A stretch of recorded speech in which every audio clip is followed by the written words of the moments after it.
Hey, what's up, everybody? It is Sunday night, and that means it's time to wind down your weekend with Bat City Comic Professionals. As always, I'm your host, Shannon, aka Small Press Shann, and with me is the wonderful Wednesday Phil. What's up, Phil? Hello. It's cold. Yeah, what is that about? I don't like it. I did not sign up for cold. That's why we live in Florida. Yeah, especially in March. Yeah. Like, I wasn't expecting it, but, you know, I think the high today was like 65. But it felt like it was like 40. This is how you know you live in Florida, that like the whole day everybody's wearing like super like heavy hoodies and coats. And they're like, it's so cold. And every time I'd like open my phone to check the weather and I'm like, it's still only like 61. Why are we so cold? I will say that it was nice at work today. The second half of my route, nobody was out. Nobody. Just empty neighborhoods. I was like, this is fantastic. It was nice. But also I was just like, it was one of those where it got to a point where it was, I didn't bring the right outerwear. So I was like, oh, it's not cold enough to wear this like poofy jacket. But every time that I take the poofy jacket off, I'm like, okay, it's too cold in just short sleeves. So I need to find that nice middle balance. But I just wasn't prepared for this weather. So yeah, kind of a bummer. Yeah, I was not either. Like, I got up and we walked outside to come to the store today, and I was like, what is happening? Yeah. Like, I would have worn, like, boots and, like, a hat and, like, been prepared. So, yeah, that's what's like living in Florida when it's slightly chilly outside in March. I feel bad for all the people who are on spring break. Like, first I had red tide, and then like it gets cold, so it's like, hey, you can, you know, I'm sorry about it. It's wonderful. Come back and enjoy the beach another time because it's great. Yeah. Nick said that they've been packed all week at Mysterium escape rooms, which is super cool. I'm so happy to hear that y'all were super slammed for spring break. And again, red tide and cold weather. Apparently people were like, let's go find something to do inside. Mm-hmm. And if you haven't, you should go check out Mysterium escape rooms. And which reminds me, thank you for saying that, Nick. I've talked to you, Matt, after the show. Yeah, it's been fun. But how has it been here? It's been crazy fun. We had a cool experience this week. Do you want to tell them what the three of us got to do this week? I'll let you do it. I talked about the weather. That's as far as I need to go. Yeah. Well, the three of us got to go. You know, the Pittsburgh Pirates, their farm team is the Bradenton Marauders, and so the Pittsburgh Pirates have like their off-season offices here. And so for spring training for baseball, the Pittsburgh Pirates play here, and we got to see them play against the Tampa Bay Rays. So it was like the home team playing the home team. It's like the crosstown rivalry almost. So it was super awesome because everybody was just like, whoever hit the ball, people cheered. It didn't matter. Everybody was kind of like on everybody's side. So It made for a really fun day of baseball and a really great sunburn. Yes. Yeah. I was actually, when we went out later to go downtown, I saw the back of Matt's neck and I was like, oh man, he got it pretty rough.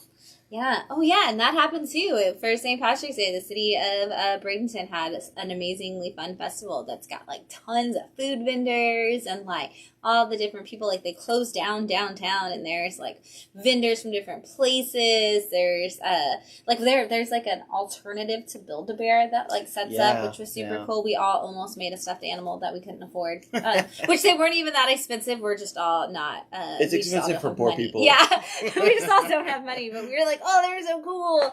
And I'm in a lot of trouble because they did say they're getting a bat. And I'm like, man. I mean, we just, that's, for the store. The store needs one. Yeah. So yeah. And then, you know, and I'm going to introduce our wine before I say the next part so that we can do a toast. But we are drinking Dark Horse wine today, which Matt and I have had before, but Phil said he doesn't think he has. So this is a Cab Sav as well, which, you know, we love our red wines, obviously, but part of the reason we love them on the show is because they are served warm. So it works really well. But this is, it's plum, oak, and it's supposed to have a smooth finish. I don't know if it'll be for Phil, but I'm curious. I'm going to let him go first because Phil picked it, so that's why I'm like... I picked it because it's my favorite Katy Perry song. Dark Horse? Yeah. Not the comic book company at all. Well, that too. But then, of course, I get here and we're not even going to talk about a Dark Horse book tonight, so...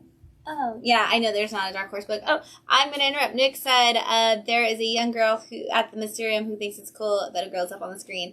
Hey, thanks for watching. I think that's awesome that you're doing an escape room. And if you love comics, we're not open tomorrow, but I'd love for you to come by sometime and talk about comic books with us.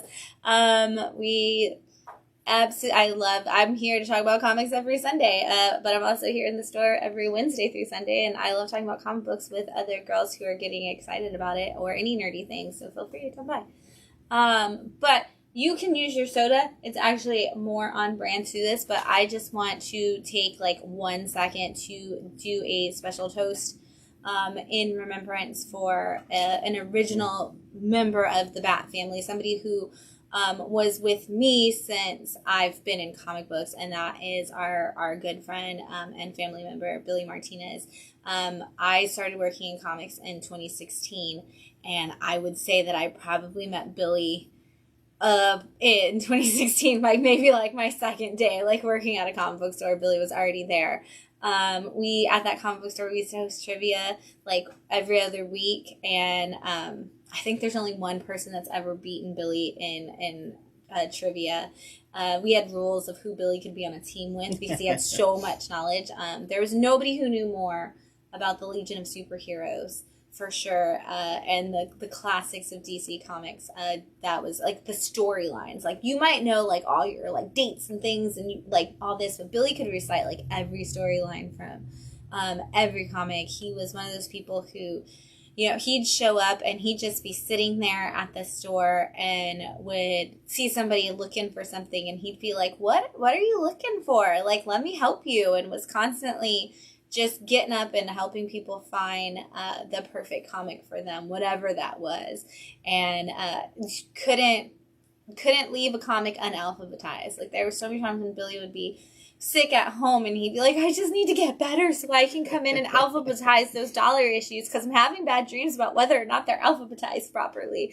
So such a great person, so many wonderful things and stories, and I know so many people have them. If you are an Austin Bat fan member and you knew Billy and you want to share your story, whether you're watching this on Facebook Live or you're watching this on YouTube, please feel free to leave comments in there with your stories about Billy, because he was always there. He was a staple of the store.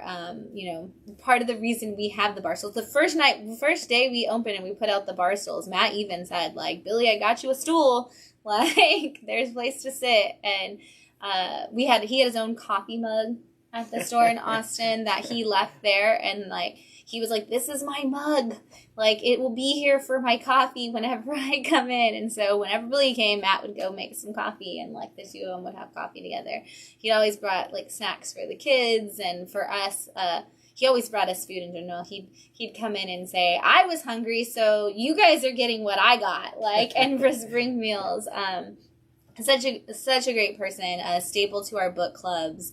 A staple on a Wednesday and any other day he could be there. So, we never know when we're going to lose somebody. We kind of all had, we've seen, Billy suffering through his disease for a while. So we knew that, it would happen someday, but you never really know when it's going to happen. So, our hearts are with his family, especially his husband, Jeff, and with all of the Bat fan members, that did that. Honestly, share a comic book with somebody, read it together and talk about it in Billy's honor. He would love that. Learn who George Perez is and read everything he ever touched. And Billy would love that. And I hope whatever happens on the other side, that George Perez was there to welcome him, because that with the brightest of Hawaiian shirts, in George Perez true fashion. But this is to you, Billy, and we love you.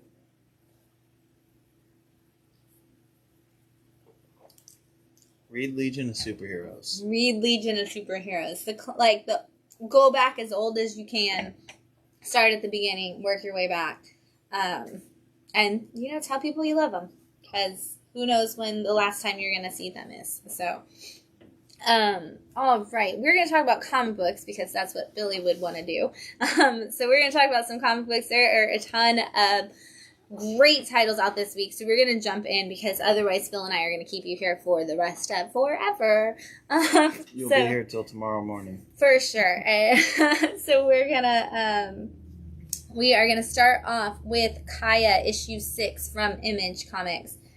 Are you caught up on Kaya? Yes. Oh, go for it. This is a personal favorite, I think. I almost put this in the pick of the week because it is actually the end of the arc. Mm-hmm.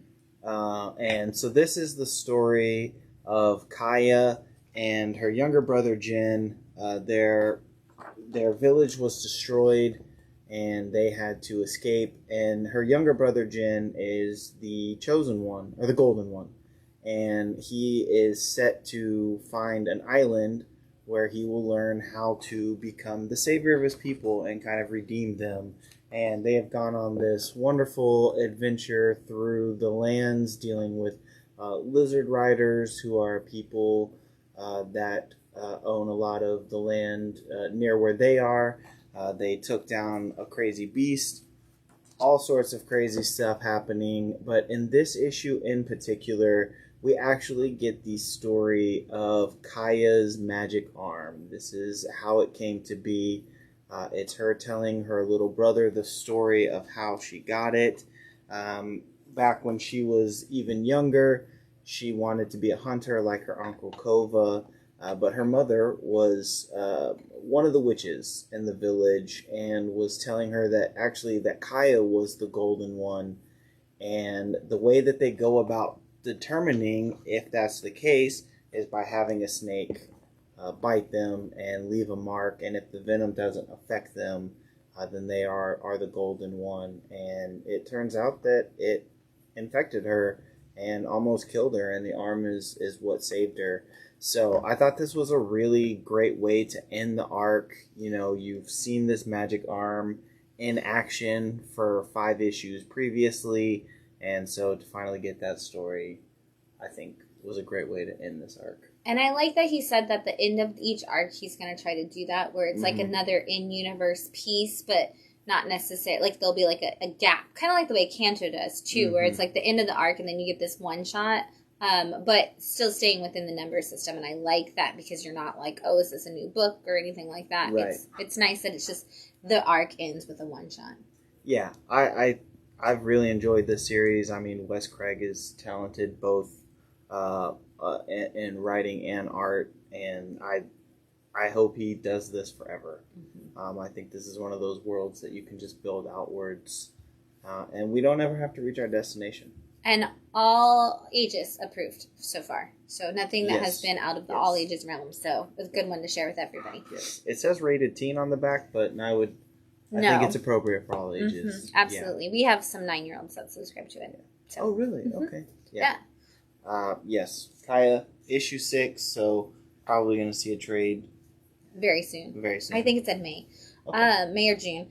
Also new this week, before I go to the next comic, is we have new t-shirts, and I guess I should stand up so you can see it. Whoa, don't do that. I'm getting up. Give me a second. There's a wine glass right there.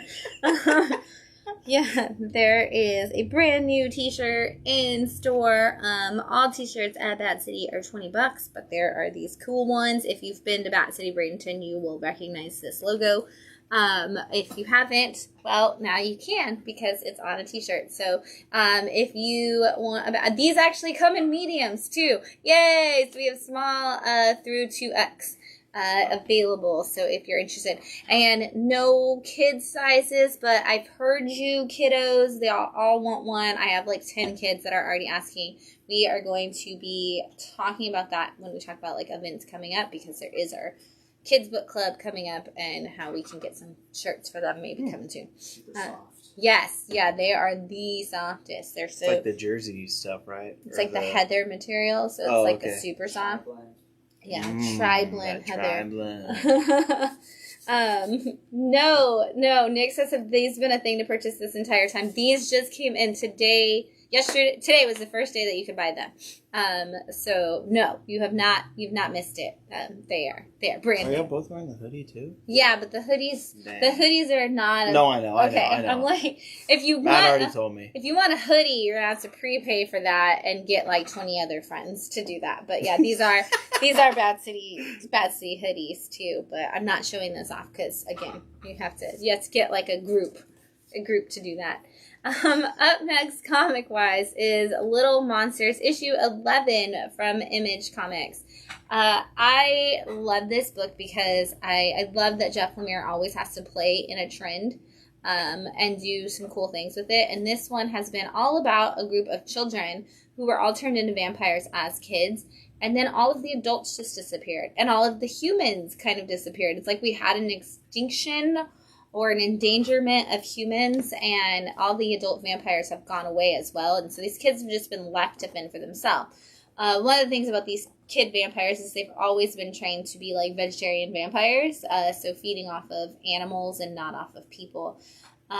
And in the first arc, in like the very first issue, they meet a young girl who is human, and they learn that there are still some humans in there. What I love about this second arc that we have been in is we learn what happened to the vampire adults. And we've learned who is like the oldest of the kids and how they were turned into a vampire. And we're kind of slowly seeing the origin stories of each of the kid vampires. So it's been really, really cool to get to know each of them because they're all on different sides of like, do we eat the humans or do we stay vegetarian? And like, what is the process? And the one character that knows everything is the one character that doesn't speak. So we saw their backstory, and then we kind of see them interacting with everybody, trying to teach them that backstory, but they can't speak to anybody. So it's just this really amazingly beautiful process. And in this issue, we're kind of just getting a little bit more of the movement while still getting some of these backstories. Honestly, it's beautiful. You get the black, white, and red art, which works so well for a vampire story, and it's fantastic. If you haven't read it, there are trades of volume 1, so you can jump in and catch up. Is this going to end at 12? I don't think it can. Wow. Okay. I wasn't expecting this to be an ongoing. I wasn't either, honestly, but I honestly don't know. It would have to be like they do have a lot in them, but it would have to be a pretty big issue for it to end at 12. Yeah. Because you're just like, we're just now kind of seeing where this arc might build to a climax, and it doesn't feel like we're going to build to the climax of the universe because they did spend this whole arc expanding it. So, okay. I don't know. Jeff Lemire can do whatever he wants for as long as he wants. I mean, I agree. I just saw he had another book. I guess I wasn't here for Phantom Road? Phantom Road, you were not. No, so you'll have to jump in on that. Yeah, that was here when Jamie was here. So, yeah. I see. You're like, oh, okay. It's cool. It's fine. Up next, we have Art Brut, issue 4 from Image Comics. Yes, this is the final? No.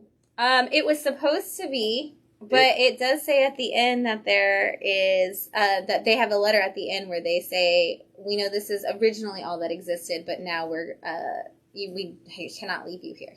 Wow. So, I don't know, tell them what it's about. Yes, this is the story of crimes that happen within paintings. So we have Arthur Brut, who is a dream painter. He is someone who can paint things and then go into those paintings and explore those worlds. Like in the first issue, they went into the world of the Mona Lisa because there was a crime within that. They've done Salvador Dali, Picasso, all those different paintings that they've gone in and out of. Yes, the Scream. And we have him teaming up with Detective Breslin, who is basically put on this case to figure out why these murders are happening. And so what we get are these two going in and out, trying to find out who's behind it. Of course, I love that they describe the guy who's behind it as someone who looks like Andy Warhol, which is just wonderful. And so we finally, in this issue, kind of get everything coming to a head. I truly thought this was the final issue based on how everything played out. Because this is like the final battle, essentially. But the last page leads us to see who's responsible for the collective, and that was a shock. I was like, whoa. I'm so in. I hope that they actually do more. This was originally printed as a 4-part series a long time ago, pre-Ice Cream Man. From like them like self-published, and so this is the first time like it's been at Image and everything and under the real name that they wanted to call it from originally. And yeah, the W. Maxwell Prince has a letter at the back that says we kind of give you an ending, but we also kind of didn't, and we're gonna give you you probably want to know what's going on with that cliffhanger, like who's in charge of all of this happening. So it sounds like we're going to get more. It doesn't necessarily say when. I think that it is in the system as like a 4-part book, but it sounds like they want to keep it going. And honestly, W. Maxwell Prince can write whatever for forever, and that's another person. I'm a huge Ice Cream Man fan. I would love it. I honestly want him to go back to 7 days in a library someday, which is why I also know that this probably won't end, because he said specifically that he doesn't know how to do an ending in the at the end of the library book. Oh, okay. He's like, I don't know how to write an ending. Here's me in the book telling you that I don't know how to write an ending. So and it's weeks, right? 7 weeks in the library. But it is only 7 days. 1 week in the library. 1 week in the library. Yeah, there you go. 7 days in a library, 1 week. That's the same thing. I got there mathematically. I prefer a fortnight in the library. Ooh, nice. Yeah, 1 week in a library. But yeah. I was perfectly okay if this was how it ended. If this is where it ends, I can see how this was the original wrap-up. But now I really want to see this thing kind of come more. But he seems so content at where he is. But yeah, I think he said there is. How did he word it? Because they do the little wrap up issues at the back, and they kind of even are like, oh, like all we can do now is call it softly, hoping that somewhere way out there our Savior can hear these whispered words. So like they gave us more of a cliffhanger on the backup story. And I think that's what it was, is like the backup story was kind of the cliffhanger of, well, now you don't know, like poor us, like how he's like, oh, what will happen? Like we still don't know who did this, and we don't know what happened with that. We never actually solved the Mona Lisa issue. Yeah. And so he's like, oh, it's the correction, not the collection. The correction wrought havoc in museums, and little boys' paintings turned real, and all these bad things happen. But like we didn't actually solve any of those things. Yeah. So maybe we have to tell you more story. So I'm hoping that they do, because I definitely love that. I got there mathematically. It's Shannon 2023. Thank you, Nick. I appreciate that. You can make that into a shirt and sell it. Shannon 2023? No, I got there mathematically. Oh. Up next, we have All Against All, issue 4 of 5 from Image Comics. This has been the book that Phil will tell you that you should just buy for the incredible art. And honestly, the more the story goes along, the more I understand who everybody is, and I'm no longer like as confused. So when the story first started, we talked about how everybody kind of looked the same, and it was very confusing about what was going on. But it was wonderful all at the same time. Now I'm like not even confused anymore. So this is the story of an alien race that their whole planet has been like, they're constantly in war and they're constantly trying to defend themselves, and they're like these little squishy, like almost octopus type aliens, and they inhabit these mech type bodies, and they've been trying to find better ones to sustain them to fight in wars. And so their science department has basically created like an Earth biome, and they've been keeping different things from Earth, and the head scientist kept a human and watched him grow, very Tarzan-esque. Like this is like the flip side of like a sci-fi version of Tarzan.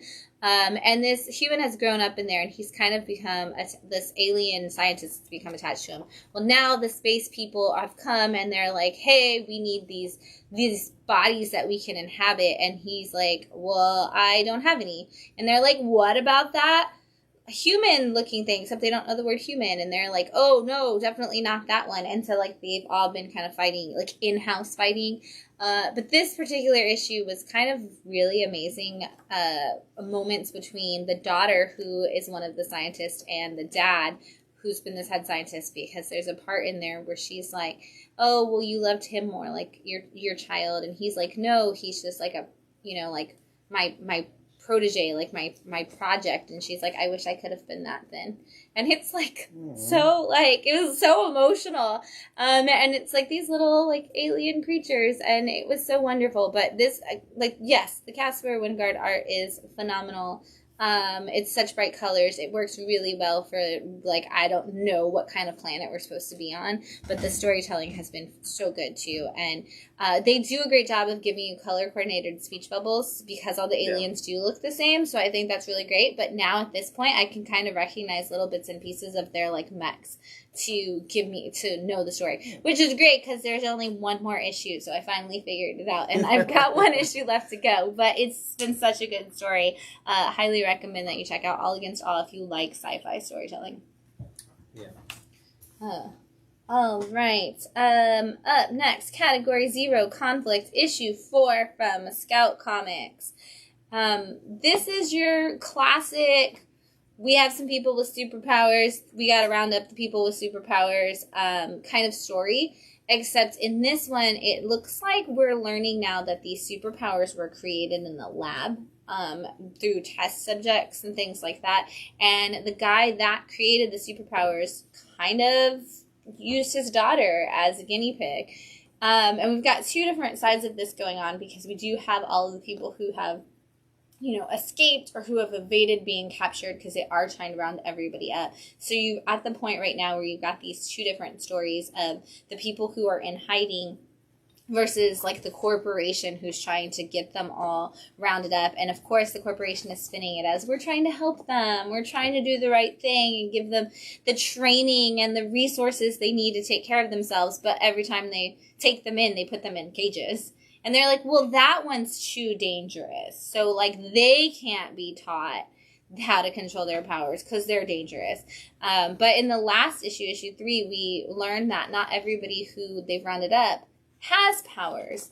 But they've all, like, been, like, when they tested them, they were, the aptitude for possibly having powers was really high. And their thing is that those people might someday present powers, and so they're trying to round them up before they accidentally hurt somebody.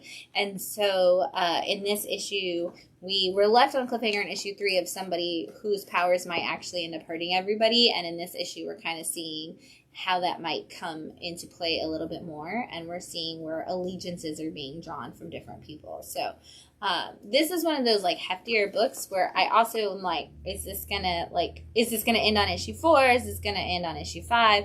It's gonna have to be a big climax if we end on the next issue, because there's a lot going on in here. Up next, we have Behold Behemoth issue 4 from Boom Studios. Are you caught up? I don't ever remember reading this. Okay, I think you read issue 1, and that might be it. This is, if you are a fan of House of Slaughter, this is written by Tate Bromble, who writes Volume 1 and Volume 3 of House of Slaughter, so you should definitely be jumping onto that. But this is the story of a man who is, who's a social worker. And at the very beginning of issue 1, we find out that his brother has passed away, and then we see him go to help with a child that he is a social worker for. And as he's helping her, he kind of blacks out, and then he wakes up and everything's been destroyed around him. And then later on, he kind of has the same problem, and he wakes up and the world's been destroyed around him. And we find out that it might not be him that is actually doing that, but this is a world where you get a shepherd and a behemoth. And that behemoth is essentially a kaiju that, like, lives inside of you, and you can, like, awaken it. You don't learn any of that in issue 1. I think issue 1 was a pick of the week. when we had it. But none of that was like displayed in issue 1 at all. You kind of are learning that as you go along. You're kind of getting the rules of the story. And we learn in this issue that he is kind of an exception to all of the rules of what's happening, and it may lead to the destruction of the Earth much faster than should have happened. So if you have not started this yet, this is another one of those Boom Studio books where you're going to regret that you didn't get it, and you're going to like try to jump in really late, because the first couple issues, like the first issue had a big talk about it. It was like the local comic shop day exclusive and things like that. But as we've seen it going on, I think that we're going to have a lot more people who are going to come back to it and are going to be like, oh man, I really should have like jumped in on this sooner. So it's Boom. It's an adventure in and of itself. So, and again, if you're a House of Slaughter fan, you need to read this other work from Tate. Up next, we have Agent of World issue 4 from Scout Comics. I was on my phone because every time we talk about this issue, I don't know what World stands for. Mm-hmm. And every time I Google it, I go to the first 3 things, which is like Previews World and like an article from Multiversity Comics, and no one says what World stands for. So I apologize. All I know is that they are a secret spy organization that deals with like time travel and parallel universes, all sorts of like craziness. And it's somewhat a bit of an anthology series, but not more of like maybe a loose narrative. And you have this one agent for W.O.R.L.D.E. His name is Phil. And we have been seeing him go on these different wild and crazy adventures. Like he fought teenage robots in the first issue. He dealt with an existential crisis in an issue. And in this one, he decides he's going to take a vacation. He's going to take some time off and spend some time with his wife and kids. And in the meantime, while he's doing that, a new character... somebody new is starting at W.O.R.L.D.E. Did you find it? I did. What is it? It is the Wartime Organization for Reclamation and Liquidation of Destructive Elements. Yes. So it's basically just making sure that the universe, very much like Men in Black, but less aliens and more parallel universes and time travel and all that other crazy sci-fi nonsense. And so, yeah, we get to see this character named Dream in his first day kind of going around and seeing the office for W.O.R.L.D.E. And so we're bouncing back and forth between that and Phil spending some time with his family. And there's very much a running theme in this issue, and I'm not 100% sure what it is. I think a little bit of it has to do with, like, the preciousness of life. Yes. And, like, spending time with people, and it's crazy. I mean, the art's beautiful. These issues, I feel like every time I read this, I'm like, okay, what did I read exactly? And because it is, like, there's very much a lot of, hey, let's take a look at the world around us, and let's try to look at some of the existential issues that we may run into as people. But I have enjoyed this book a ton. I feel like it doesn't come out monthly. Mm-mm. No, it's like quarterly. Okay. And so 4 issues in, I think it's one I'm definitely going to go back and sit down and read, because I'm like, I need to remember everything that happens and like take notes and do the red string, yeah, and figure everything out, and then maybe like take a walk on a beach and figure out where my life is at. But it's a great book. It is not at all what I was expecting when we first started reading this. No, and if your LCS does not have it, you can get them from Scout Comics directly on their website, scoutcomics.com, I believe.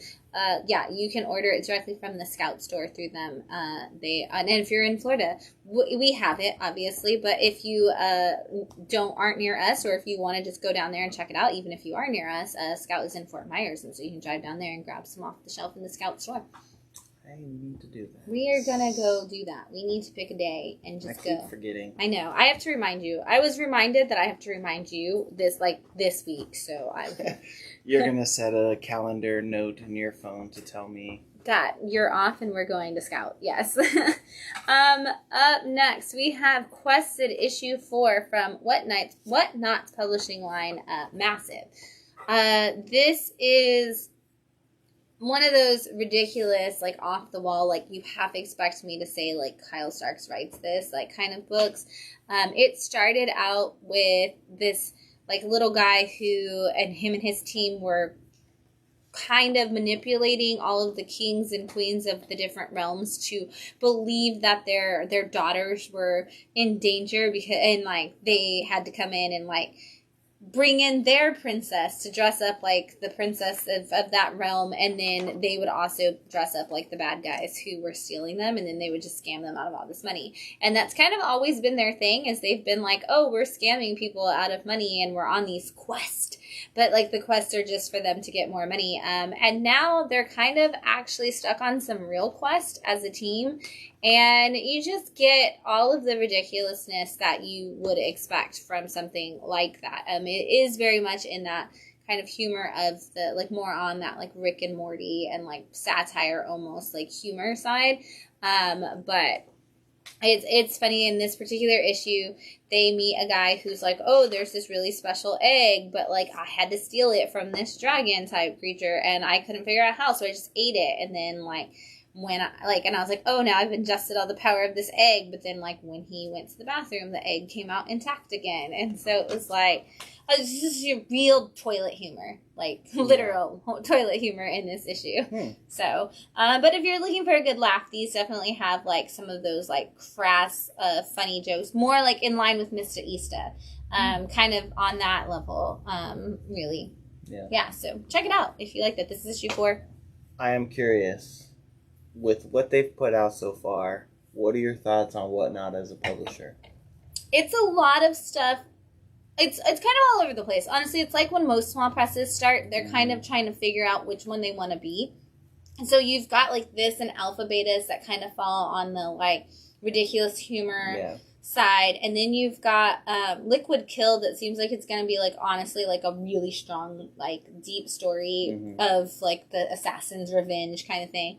And then you've got your celebrity stories with The Exiled, with Wesley Snipes writing that, which honestly, like, the first issue was kind of like one of those, like, I want to see where it goes. Enough, because you've got the old cop who has been given the tormented, like, oh, he saw something happen and he like told everybody and nobody believed him, and now it's happening again and he's the only one who knows, but he knows nobody's gonna believe him, so he's like, do I even help the people?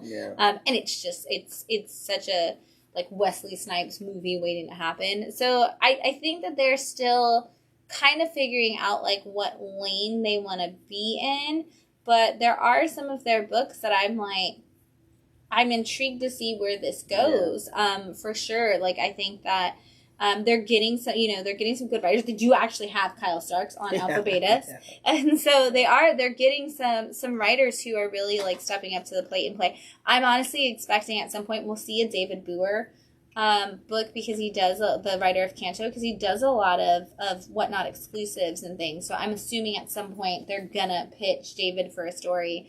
And, you know, I will buy it, obviously, if David Boer puts his name on it. So, I think that they're slowly figuring out, like, where they want to be. Like, do they want to be more of the comedy? Do they want to be more action adventure? Do they want to work with those celebrities? I think they're kind of figuring it out, but they're doing it pretty quickly. Like, honestly, like, even Alpha Betas has started, like, settling into more of that, like, Kyle Stark's humor, and like, Quested has settled into a story, instead of just being like we're gonna just tell you, like, a funny joke, like, issue, like, one off on each issue. Like, they're settling into stories, and so we'll see. You know?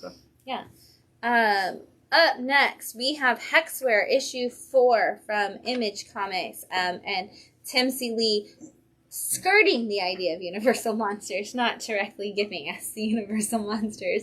This is the story of a android that's called a Witchware, and it's like the house android bot. And the android lives in a house at the top of like a penthouse in real America, which is kind of what's left of America, but it's like the upper class. Everybody else that lives like on the streets, and you like can't see the street. Like we're like floating city kind of things. And she works for one of the head families in this real America place, and somebody ends up blowing up this apartment that this family lives in, and their daughter is killed, and the android feels like it's her responsibility to take care of this family in any capacity, so she learns witchcraft and tries to do a spell to bring the daughter back, and the daughter's consciousness ends up inside of the android. And now she's kind of not only trying to solve the murder of this young girl, but she's also trying to piece together like some of the major things that are going on in real America and some of the violence, and kind of like she's working with one of the kids who lives down in the under part of the city, and she's trying to help him like figure out some of the bad things that are happening and who's responsible for this corruption and this in the political sphere of this world, but also like how like to kind of bring down this capitalist society that's killing all of these people. And I say it's skirting Universal Monsters because you still kind of get some witches and werewolves and all of that in there, which Tim Seeley is known for loving to put in all of his books. But this has been great, and this issue left one of those like cliffhangers. Like this could honestly be the end of the first arc, and we could be at like a 4 break and get a trailer because the cliffhanger is so strong, the cliffhanger is so strong at the end of this book that I was like, are you gonna leave it right here, or are you gonna like keep going? Because like I don't want you to stop right now because you just gave me like a really big moment, and I'm gonna be mad if I don't get to keep going. But if you haven't started it yet, honestly, like check out Hexware. It's not scary. For those who hear like it's got witches and werewolves, it's not a horror book in any capacity. It is like more on your sci-fi. Yeah. Like they called it like a cyberpunk witchcraft like blend when they pitched it, and I think that's a great way to do it. But I love witchwear, and honestly today I was already sitting there like, how fast could I make a witchwear costume for MegaCon? Because I just want to be witchwear like all the time. She's so cool. So you know, fine, read it. It's great. Up next, from Frank Miller Presents Publishing, something we don't talk about a lot. Frank Miller has his own publishing company with Dan DiDio, if you didn't know that. And Frank Miller has a book that he is working on with Emma Kubert, which is called Pandora. And so this is issue 3 of Pandora from Frank Miller Press. And this is, I don't know that there's an Emma Kubert book that's not like your perfect YA story. So this is a young adult novel, which is crazy to me to say there is a young adult novel style comic written by Frank Miller, which he does have some other writers on it with him. So it might be like Frank Miller concept and some of these other people are working on the actual writing. But this is the story of a young girl who lives near the woods. And she lives with her mom and her grandfather is sick, and he's obviously like nearing his end. Mom runs a traveling boarding house for travelers. And one day the girl meets this boy in the woods, and he's really mysterious, and he's talking about all these places that she's never heard of. And then he offers her like this flower, and the grandfather is like, no, like when she takes it home, he's like, this is dangerous. This is how we lost your grandma. Like, you don't want to be a part of that. And of course it is too late. She is completely sucked into the whole thing. And it's called Pandora. So we're going to open a box, and things are going to get dark and dangerous. And I love, honestly, I want so many YA books to be like adapted into graphic novels by Emma Kubert. Like at this point, like she is just crushing it as a young adult graphic novelist and comic creator. And I love her work on this book. And seriously, like Frank Miller apparently has like a secret young adult like novel list for like girls like hiding inside of him, because this is great. As somebody who comes from that world, who writes young adult novels, who sold teen lit for like years and years and ran teen book festivals, I'm like, wow, you nailed all of it in a great way so far. So if you're looking for something that falls in that vein of like the chosen child but like doesn't know it yet and connected to that like secret fairy magical world, this is going to be your book. Up next, Black Cloak, issue 3 from Image Comics and Kelly Thompson. I know you're so sad that you missed issue 2. I feel like this issue was thinner, so now you can take issue 2 and 3 and catch up. But this is perfect for Saga fans, honestly. If you are a fan of Saga and you are like, I'm back into comics because Saga's back and I want something else to read, I need you to pick up Black Cloak, because this is your book that aligns with that. This follows a girl who is a Black Cloak, which is a detective in this magical realm. And in issue 1, we see the murder of a character who is a prince of essentially like a fairy race. We don't necessarily call them the Fae yet, but that's essentially what they seem to be. And I love it because they're like, how do you know who it is? And she's like, because that's the person I was supposed to marry. And you're like, dun, dun, dun. Like, you just kind of feel like that's what should happen at the end of that sentence. But they have since then opened up this universe. We've got mermaids who have some hidden information. We do have actual, like, creatures with wings that are more like fairies. And we're starting to see all of these people and how they impact this investigation that these Black Cloaks are on. And what's cool is she has obviously been like exiled or at least excommunicated from her world. And so as she's dealing with this, she's obviously having to go back to that world and face a lot of it.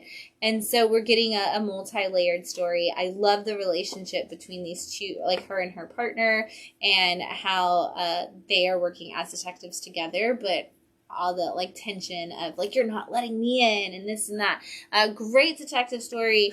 Again, much like Saga, where it's like, oh, I'm in this big fantasy world, but I don't necessarily see it all the time, but like little bits and pieces of it come, but it's character driven, and it's got this great narrative, and it's Kelly Thompson, Eisner Award winning Kelly Thompson, I should say.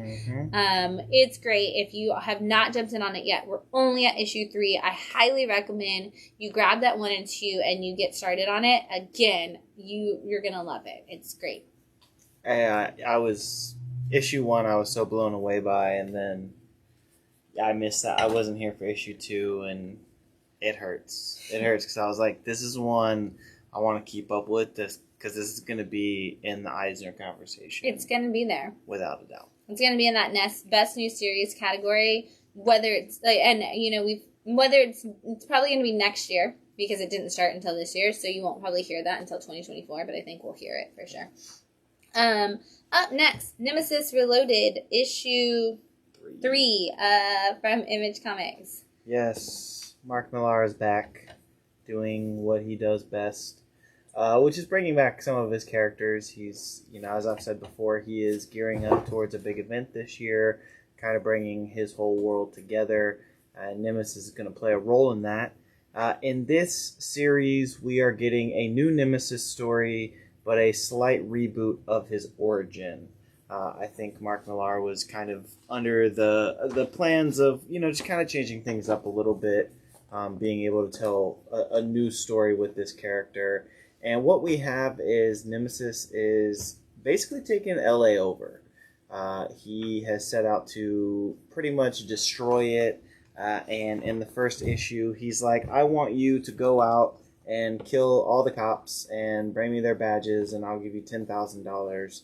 And we have the mayor who is, you know, kind of that hard, tough mayor, you know, rough past, worked his way to the top and is pretty awesome, who is like, I gotta take this guy down. And in this issue, we kind of start to see, basically we know that this is a plan that Nemesis has had for a very long time.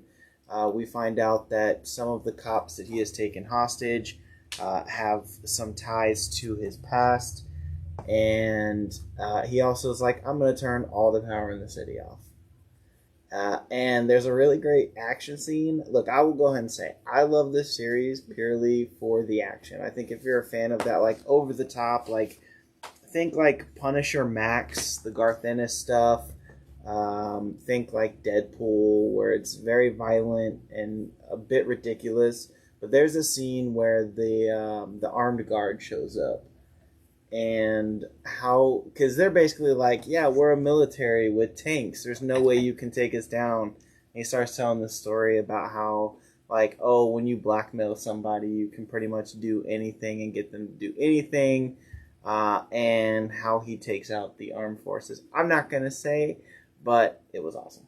If you are a fan of Fast and Furious movies, you will love how he takes out the armed guard. Because it falls perfectly into that realm. But it is like you said, it's a very Punisher Max, like very heavy, like violence, but like a story that goes with it. It's very over the top, and I definitely, very much like when I watch the Fast and Furious movies, there's scenes in this where I'm just like, yeah, this is so awesome.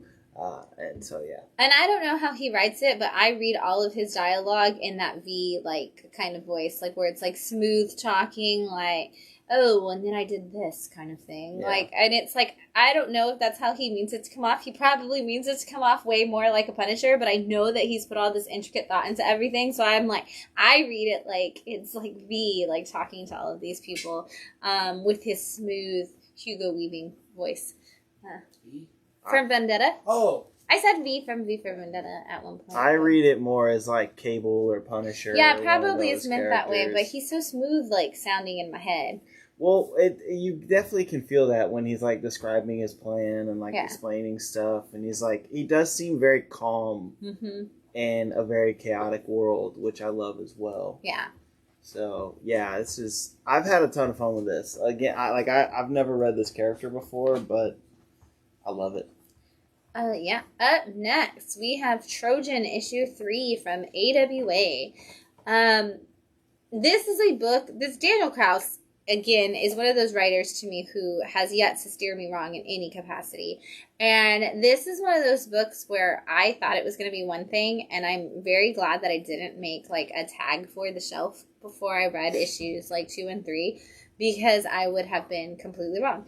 But this starts out as a book about a girl who is a fairy, and she's a member of the Fae race, as far as we're told, and in a world where we used to align, like humans and mythical creatures used to live in cohabitation, and of course we can never have nice things as humans, and so we've like destroyed all of these mythical creatures, and she ends up recruiting a guy to help her find this red room that takes out mythical creatures, and she says she's doing it all to raise money, like she's okay with dying as long as it gives this money to her mom, and that's how she convinces him to help her. But the book's called Trojan. It's got a horse in the thing, so this is obviously leading us to one story of how she's trying to get into this place, and we know she is going to be some kind of Trojan horse coming in to do something different. And Daniel Kraus, he like went to Axel Alonso, who is in charge at AWA, and was like, I really want to write a story about a red room. And Axel's like, oh, it's kind of been done, and it's being done really well, and also like it's kind of dark. Like, what do you want to do with it? And like, this is what Daniel pitched, and he was like, let's do it, buddy. Like, let's make this happen. And I'm glad they did, because it's just a great turn on it. Because for me, I like the conversation around the red rooms, but I don't actually want to ever see that like violence level that we see in those red room books. And so this one works really well for me, because we're kind of talking about that it exists, but we're also talking about how we want to take something like that down, and why and how. And so this is more like the conversation around it that I want, which is not surprising that that's the direction Daniel Kraus would go. Yeah.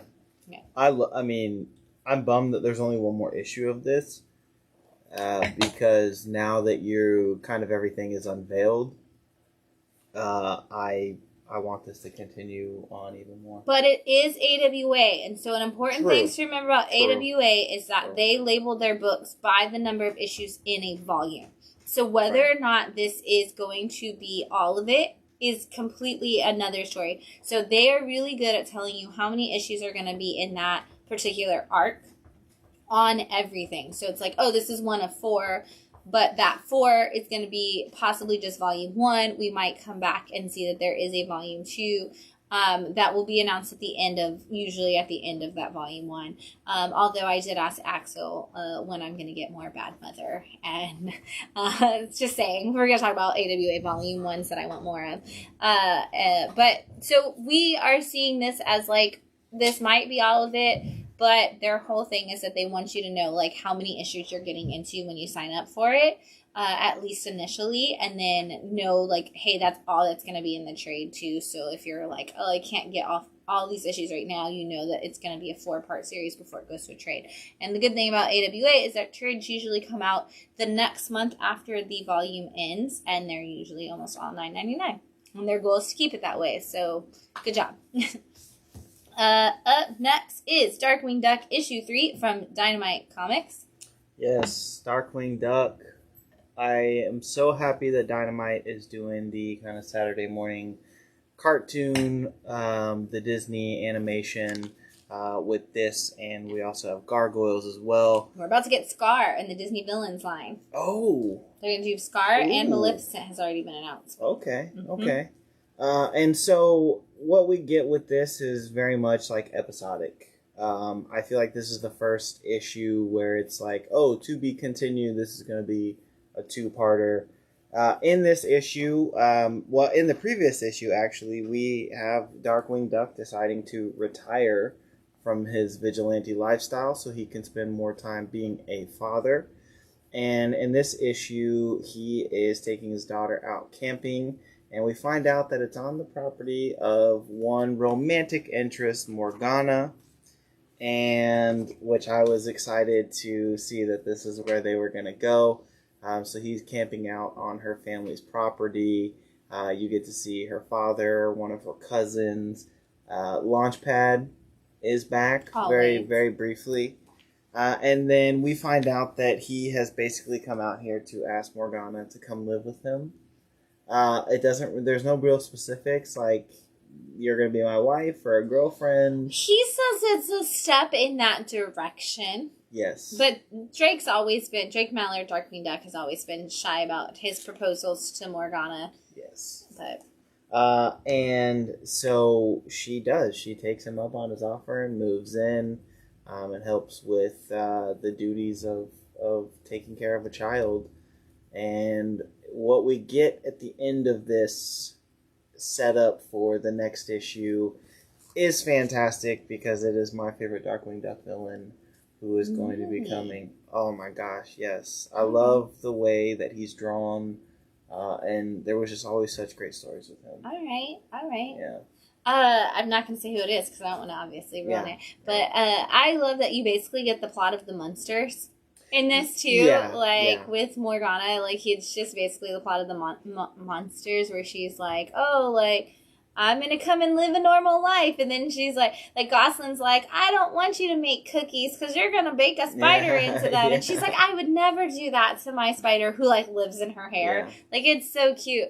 If you're a fan of Munsters, if you're a fan of Darkwing Duck, either way, you're going to love this. I am a huge Morgan Le Fay fan in general. So when they like made Morgana the duck, both on like Darkwing and DuckTales, has their own like version of Morgan Le Fay. I'm always a sucker for those, and I love that Drake is like trying to get his normal life going on, and his normal life includes Morgana. I mean, what else? What else? She's a beautiful duck. Why would you not want to marry her? Yes, she's Drake. Like the Elvira of the DuckTales Darkwing Duck universe. But yeah, this has been a great series. 3 issues in, every issue's been fun for me. And now that I know who's coming in issue 4, it's just like I can't wait. I just can't wait for like the epic cliffhanger that we're gonna get for volume 1. That's gonna be so good because I love Darkwing Duck. Up next we have Eternus issue 3 from Scout Comics. This is your classic Greek mythology story. We have a person who is trying to get all of the pieces of armor from the different Greek gods, and we have a champion of Zeus and a priestess essentially, or a priestess in training essentially, from one of Athena's temples where everybody was slaughtered, and so now she's kind of inhabiting this like Gorgon-esque personality inside of her. and it's classic mythology. You've got all of the gods and goddesses have kind of shown up, and in this particular issue, they are on the quest to stop the person who is stealing all of the artifacts from getting to Zeus's spear before they can, which is Zeus's lightning bolt. For all of you Percy Jackson fans, so they're trying to stop it, and currently it is in the possession of Artemis. And they are trying to get to Artemis before, but one of the things that I love about this issue is they're like, every time we try to get to the next thing, we fail. We never get there before the person, and they were like, so what do you do? Do you just give up and completely fail, or do you keep trying and actually possibly have the opportunity to succeed? Like, if you don't keep going, you'll never succeed, but if you do, you might actually have a chance to catch up. We talked about Hunt, Kill, Repeat last week and how that's kind of the Greek gods in the modern society. This is going back to ancient Rome. They actually use Latin a lot of times, like in the book, instead of Greek. So I guess there's Zeus, but I think they do use Latin instead of, now that I think that through. Let me see. I'm going to check this. Was it Latin or Greek that they actually said? Because they're using the Greek names, and they're very clear about that because they actually call him Heracles when they refer to Hercules. And so now I have to check because they are using, it looks like they're using Latin, but yeah, they're using Latin, but they're using Greek names. So, it's a little bit of mixture of mythology, but it's pretty cool. So if you're a fan of Greek mythology in any capacity, you're going to enjoy it. So. I was shocked by how many names were on the front of this book. I was like, that's so many creators.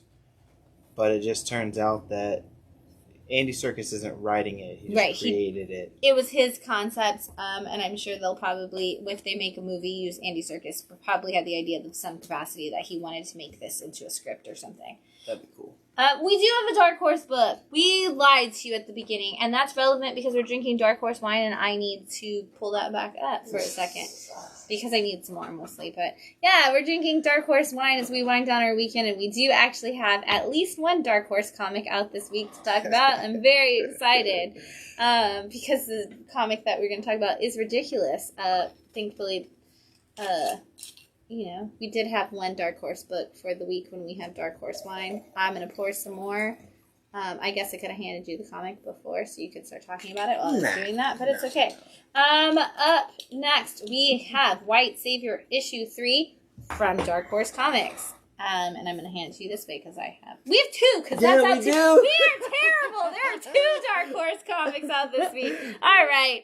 We don't know what we're doing. It's only because they were the first 2 books I read. I know. I read them on Wednesday, or Tuesday, so I get it. So I did forget. But yes, we have White Savior, which is about the wonderful classic film Last Samurai, starring Tom Cruise as the white guy who comes into feudal Japan and saves an entire village from imminent death, because that is what Tom Cruise does. This is basically like a spoof on that. Not basically, it is a spoof on that.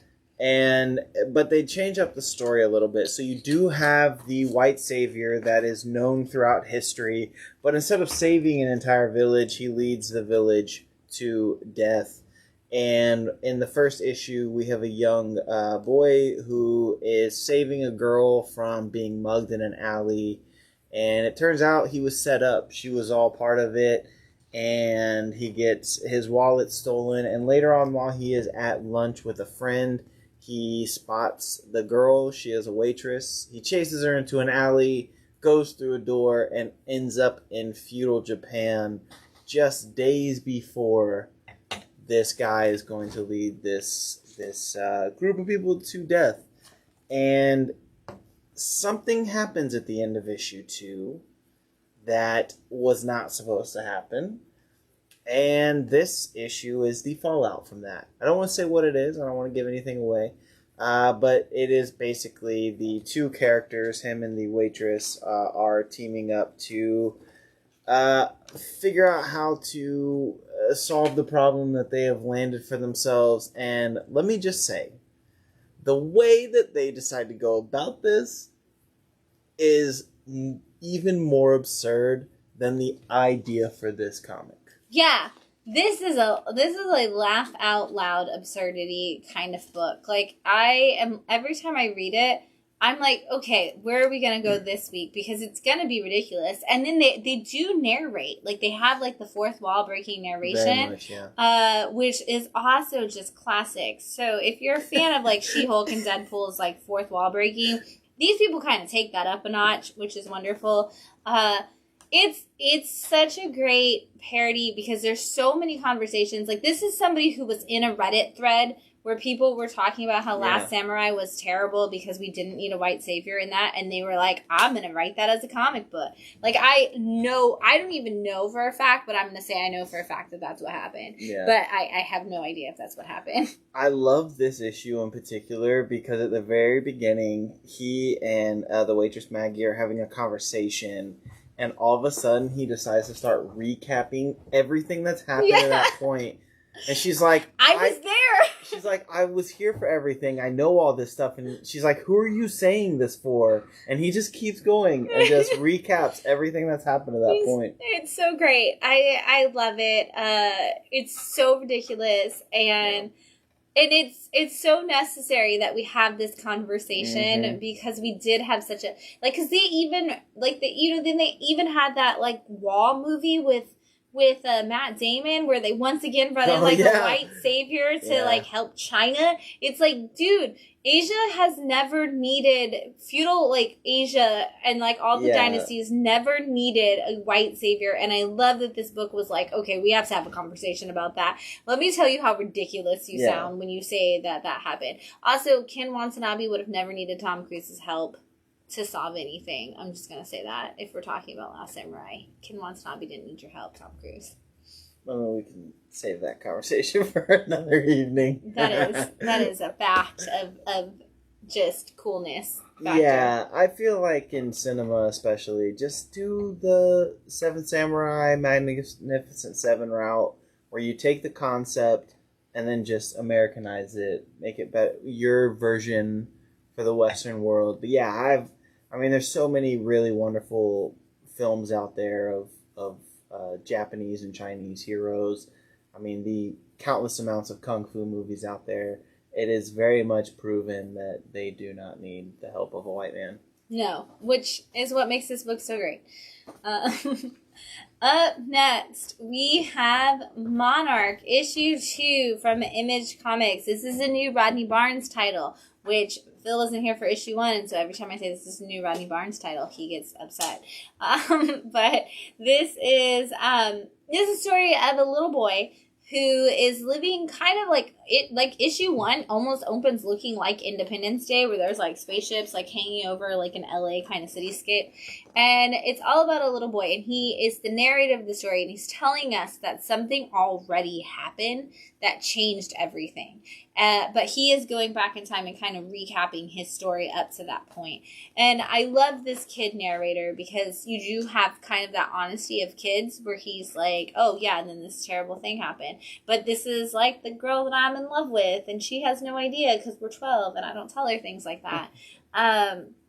But we find out in issue 1 that aliens have essentially come to this planet, and there's something that is going on. There's going to be some bad business with these aliens. And here in issue 2, he's kind of remembering some time that he spent with the woman who adopted him, because this is like a kind of like the Shazam family. This is like a bunch of kids who live in a home with a woman who adopted them. And he's like, I loved Miss Willamay. Like, she was fantastic. And he's kind of recapping a story of Miss Willamay talking about a night when she thought she saw aliens for the very first time. And this experience that she had. And we learn a little bit about who this young boy is and why he's so connected to the story and why he's our narrator through this. And it's such a great book. I don't know if you've got to that double page spread, if that's what you're on right now. Yeah. Where you just see this like really cool process experience. But I love where this story is going. I want to see whatever happens. Like, it could go in so many different directions right now, but we're definitely getting a story of of nature versus nurture. Like, you're coming from, like, this experience of being adopted, and, like, what do you connect with? Your family that you came from, or the family that raised you. And it's going to be a good story. I think when we get to issue 3, we're going to see that even more so, because that's kind of what this whole narration in issue 2 is about, and this whole backstory. So can't wait to see how this plays out for sure. And also, we're going to get a sci-fi adventure out of it too. Was this the issue? Was this a series where the first issue, it's like him and his bully? Yeah. You did read it? Dang it, Phil! Stop telling me you didn't read things! I read issue 1 of this. Oh my god, okay, so take issue 2. You gotta catch up now, because I need... Oh my gosh. That's the biggest problem with reading all these books, and there's so many new number 1s every week that I'm like, I can't remember. Because that's how it was with Black Cloak. Like, I remember when I saw issue 2, I was like, oh, I don't think I read this. And then you start talking about it, and I'm like, oh my god, I've read this. Do you keep your notes? I don't. I delete them. Oh, well, there you go. I can't run out of help space you. on my phone. I take too many pictures of my cat. That's fair. That was my problem, that I got my new phone, so I get that. Yeah. I'm going to have to, like, keep track for you and be like, you read issue 1, read issue 2. I'll buy a whiteboard. Right. And just add it. To the list, yes. Yeah. Yeah, you need to go back. I know. Right, see, there you go. Up next from AWA, issue 2 of Black Tape. Yes. Did you read issue 1? I did, yes. Okay. Tell them what it's about. I did. So first off, I just want to say hats off to AWA for this creative team. Dan Panosian and Dalibor Talajic. Solid. Let's get more books from those two working together, please. In the first issue of this, we have your rock star metalhead, who ends up... I gotta make sure this is one of those books. I know, where you have to watch the pages you show. And in the first issue, the rock star dies, and he has left his wife behind to kind of deal with the grief of that. And in that first issue, we get to see some of the players that are involved, the band, people from the label, and all these different characters that could play into this story. But at the end of it, what we get is his wife wanders into a secret tunnel in this house that she had no idea about. And as she's kind of going down this hallway, she sees pictures of these young girls. And she stumbles upon some sort of a dungeon. And so in this issue, she is like, okay, well, now I know that this is happening. Now I got to figure out what this is, who these girls are. So this issue, she is doing her research. She finds out that all of the girls are missing girls. She kind of like looks into some symbolism that she saw in this dungeon. She meets a guy who is a tarot card reader. And talks to him about possibilities for what this could all be. But she does know that her husband was tied up into some very dark things. The other big reveal in this, I don't know if it's necessarily a big reveal. I don't know how big of an impact it's going to have on the series itself, only being 4 issues. But again, it's AWA, so it could have multiple volumes. But we also do find out that she was not written into the will. Which was kind of another thing where I was like, ooh, okay, this could be an interesting side story here. And she also reveals to her best friend about this secret dungeon in the house. And things take a turn. Yes. I do appreciate that they did not actually do the tarot read in, like, a tarot read in this book, because there's been a lot of books recently that have thrown in tarot reading, and, like, they've, like, been really weird. So, like, they, like, don't, like, necessarily, like, draw the tarot cards, which I think, like, if you're gonna do a story where you, like, throw in the tarot deck, like, I feel like you should use the classic tarot deck, just because you are kind of using an archetype at that point, and a lot of them have, like, not done that, or they've, like, been, like, they don't, like, they've been like, oh, the death card means somebody's gonna die. And it's like, that's not what the death card means. Like, it very, very, like, 0.0001% means that somebody's gonna die. So it's, I'm glad that they're not just, like, throwing out, like, the death card and being like, death is coming! Because I think a lot of books have recently been doing that, so I'm glad to see that they're just like, hey, we're going to this person who, like, believes in the occult, essentially, and we're going to ask him his thoughts on this, and it just happens that he is known for being at the bar for reading tarot, but he's like also just an occult person, and that's kind of why they go to him. And I appreciate the not misusing tarot cards in the book. Thank you, Dan Panosian, who was friends with Megan Hutchinson, who would probably have called him out if he would have written in like a bad usage of tarot cards. So I appreciate that. Yeah, and again, I agree. Same. This creative team needs to do more stuff together, and honestly, we just need more art from W.O.R.L.D.E because all the stuff that they've done for AWA has been fantastic. So we could use some more. Yep. Speaking of great art, we have The Last Barbarian issue 2 from Image, and I got to see Brian Haberlin, who paints these like beautiful paintings, was at Comics Pro, the retailer summit that was at, and he actually auctioned off a painting of Poison Ivy that he did for the thing, which was super dope. But this is his artwork on the cover, I believe, but the interior art is not him. But The Last Barbarians is the story of a world where you're kind of supposed to pick your, like, fantasy specialty. Like, it's like, oh, you can be a barbarian, or you can be a magic person, or you can be a this. And our main character is one of those, like, divergent people who kind of falls into all of the categories. And because of that, she can't find a place where she fits into in the world. And we find out in issue 1 that nobody wants to take her into their guild, essentially, because she doesn't have a role that she can play. And her brother has had something happen to him that has made him unable to communicate. And so he can't get put into, as clearly, so he can't be put into a guild. And so it's kind of the two of them on their own, and they take a job that is with this guy who... everybody tells her, like, don't trust him, don't take this job. She takes the job, and then immediately is like, I should not have taken this job. And as far as they know, when they take the job, they're supposed to be helping him rescue his grandson, but now he's starting to call the person his, like, nephew, and sometimes it's, like, grandnephew, and sometimes it's like, oh, this kid I know. We find out who the kid is in issue 2, sort of. We see the kid for the first time, and we see that there's something, like, magical about this kid.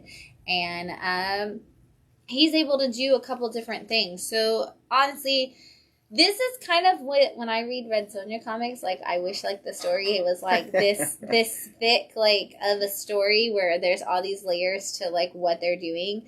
Because I do just love the design of Red Sonja. And we kind of get that in here. And we're seeing, like, these other, like, female barbarians coming into play in the story. And we're seeing a little bit of magic. So this is one of those, like, great, like, fantasy adventure stories where we're going to see this character kind of learn a little bit about who she is and kind of grow as it happens. Very nice. I have to say, I own more Red Sonja comics than I ever thought I would in my life. And it's only because Miss Jenny Frison did some really fantastically cool covers. Go look up her Red Sonja covers. Beautiful. That also checks out. I thought you were just going to say because you bought all the Gail Simone issues, but that makes sense too. Did she write Gail Red Simone Sonja? wrote a lot of Red Sonja, yeah. I'm slightly more intrigued. Now, here you go. Yeah. I'm slightly more You're intrigued. down the rabbit hole. You're welcome. We're not going to do that yet. We're going to save this for a minute. We're going to go to some endings because this is the return of a book, so we're going to put that with our new Yeah, I was about to say, it feels like... I got it out of order. So, ending is the next arc of I Hate Fairyland. Thank God I grabbed the right cover. I really hesitated for a second, and I was like, did I grab the original title cover?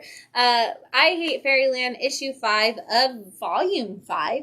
Okay. And this is the wrap-up of that. So, If you've been following along with Gert's adventure, you know that I Hate Fairyland is the story of a young girl who makes a wish to go to Fairyland at like her 6th birthday party, gets to go to Fairyland where every kid solves a very quick and fun adventure with the help of all the Fairyland people and return home within the same day, unless you're Gert and you can't solve the mystery.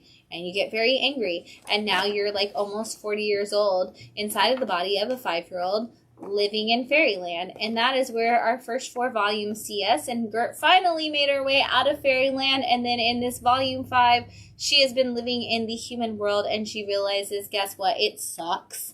And she wants out. And somebody comes to her and says, hey, we'll pay you to go back to Fairyland to rescue our child who might be in the same situation as you and can't get out of Fairyland. And so Gert returns, is attempting to return back to Fairyland through some weird portals and trials and tribulations in this volume. And as she gets nearer and nearer to her destination, she returns to the old classic ways of Gert. And you get all of the classic Gert luck as we get to the end of this arc. If you are an I Hate Fairyland fan and you didn't grab it yet, I'm so excited that this is the end of the volume because that means that is going to be collected and trade in a couple months and you can catch up because it's another perfect installment of this story from Scotty Young. So yeah, it's one of those that back when I got into comics when Image kind of, when Saga and all that stuff. And this was one of those fun ones that I was like, okay. And then of course I'm like, look, I'm going to keep note of this Scotty Young guy. Maybe he'll be something one day. Man, didn't you call that? Good job. All right, yes, I got lucky. I got lucky. Up next, we have issue 4 of Family Time from Ablaze Comics. This is the end of this arc. Possibly we'll see more. It kind of has that, like, could there be more adventures at the end? Another great all ages title. Are you caught up on? I am on issue 3. 3. Yeah, I thought so. I think I'm one behind. This is, to not spoil it for Phil, this is the story of a family of 4 who go on a trip to Ireland. And they get to this castle that they're, like, their Airbnb castle, essentially, that they're supposed to be staying in. And they end up getting sucked back in time, and the parents kind of just think that they're in this dinner theater kind of situation where it's all a part of, like, this big act, and the kids are like, no, we've literally been put in jail by these terrible people who have kidnapped us. And so the kids end up escaping from jail and have been on this adventure on their own for the last 4 issues, trying to figure out how to save their parents and how to get them all back to the future. And they've connected with different characters that we've heard of in issue 1. So it's nice to see them kind of just perfectly living their life. This is a great week. I saved this one specifically to read on Friday so that I could have my Irish comic on St. Patrick's Day. It was wonderful. I'm so excited to do that. And you learn a lot in this issue of their connection pieces, and that we may get some more adventures from the Family Time team, which I hope that we do. But if it ends here, it's a great, solid wrap-up for the series, but I like that there could be more adventures to come. Okay. Because they're such a fun family. And they do, like, once again, get on to the dad about his slang, because the dad tries to do all the, like, Instagram, TikTok, like, cool kid slang, and the kids are like, stop it. Like, you don't, And I know those kids. Whose their parents use slang because, like, their parents are young, and so they also are just, like, on the internet themselves, and they use the slang, and the kids are like, please don't. This was these kids like, oh God, please stop it. You're embarrassing us by talking. I've recently had moments in my life where I've realized that I have moved away from being the possibility of young and hip, because I said something like a week or 2 ago and people were like, people don't say that anymore. So you wear Crocs. I don't know if that moved you away from young and hip like a long time ago, or made you more young and hip. I don't know, because my siblings who are considered young and hip still wear Crocs. So you might be cool, but you might be not cool. I don't know. You know what I saw the other day, and I think I sent Matt the TikTok for it. They now have headlights for Crocs. Shut up. You did not send me the TikTok for that. I need to see that. So you're not. Did I send that to you? I think you did. Yeah. Oh my god. I'm going to need you to send me that because I will send it to my sister. And I can't open anything on TikTok anymore. he doesn't have TikTok. He took the store TikTok off his phone. So now he doesn't have TikTok. And you can't just view things if you don't have it. Yeah, you can. That's what I said. They changed it. We just checked on his phone. They changed it. Now you actually have to have an account because everybody has one. So now, this is the same thing as Facebook. You can't view anything on Facebook without an account. That was I think it was the security measures that they put in place. The government put in place, for that, because under 13-year-olds could still see everything. Yeah. I think that was the security they put in place. That's good to know that you said that. I'll stop sending certain people TikToks. They have to have an account. You don't have to post on your account, but you have to have an account to see it. Most people have accounts and don't post anything. Yeah, it's true. It's more people have an account and don't post things than that do, probably, at this point. I've posted 3 videos. Nice. And I've stopped. Yeah. That was a while ago. I post one every Wednesday, but that's for the store. You should post ones of your Crocs. With headlights. Or whatever. I don't have my Croc game is not at the level of some other people. You don't have any, charms or anything. I'm not wearing my Crocs. Oh, you're not wearing your Crocs. I'm wearing my house slippers.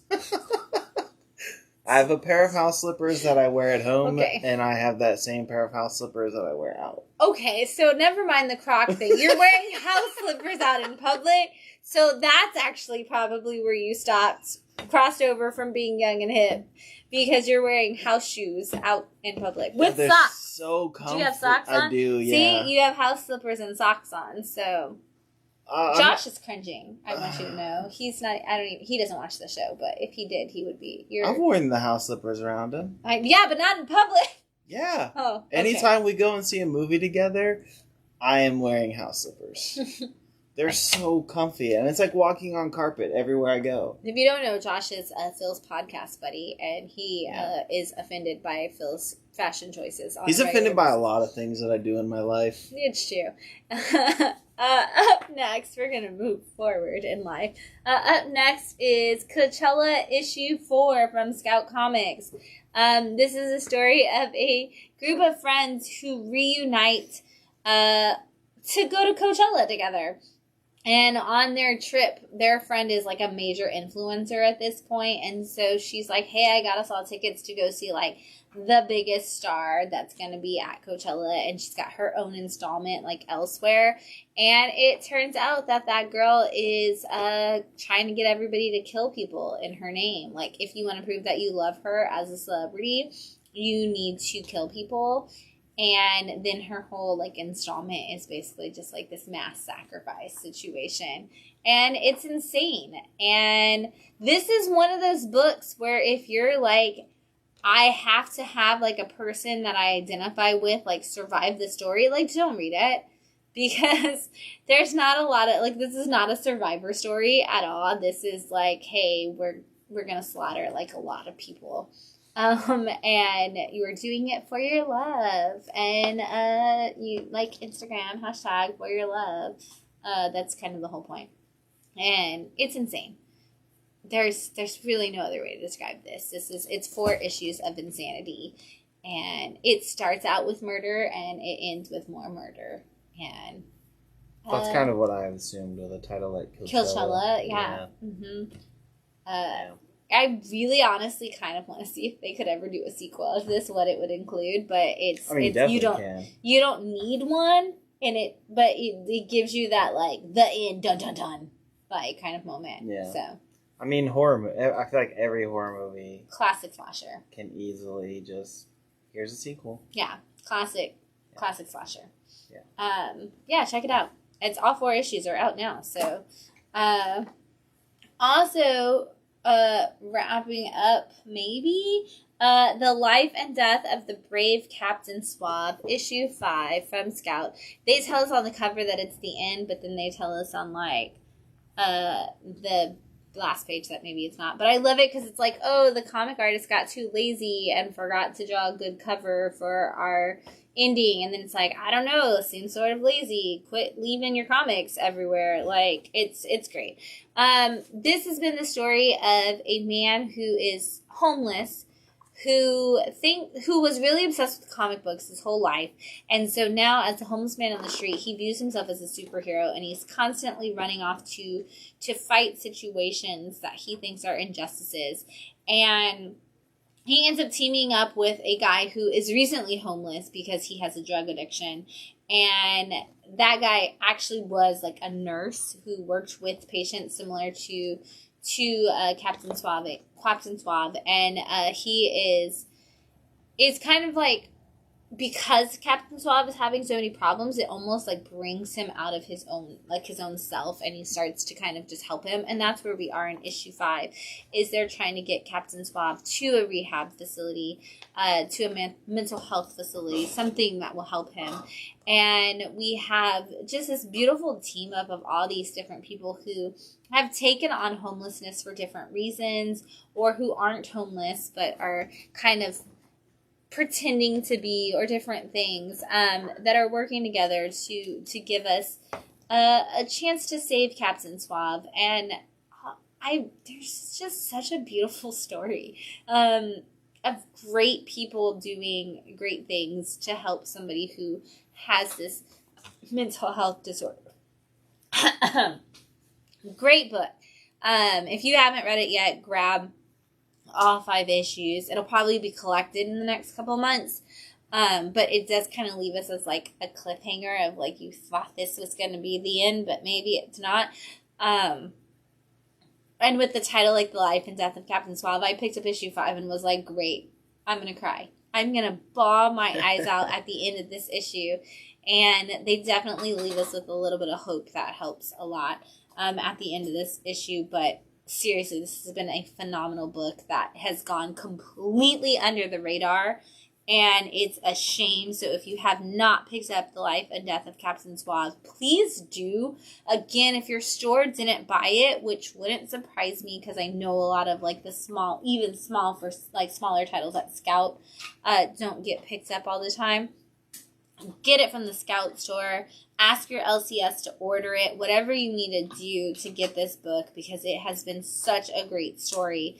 And you're kind of getting like a little bit of a superhero story, but you're really getting the story of a group of homeless people who are coming together to show that humanity is actually the greatest, can be the greatest of superheroes, if we just use that compassion that we all have inside of us. Such a good book. And I hope there is more. But yeah, read it. Also, ending, hopefully just an arc, maybe the whole thing, is Spy Superb issue 3 from Dark Horse Comics, the other Dark Horse book that we... which we learned because it was on the back of the previous Dark Horse book. Yeah, that's why we freaked out and we're like, oh, we're terrible, but we're drinking Dark Horse wine in honor of this book. So, yay, we did it. It's also just because it was the only wine option that I had tonight. It's okay. That's why. We're reading it for Spy Superb. It's because it's so good.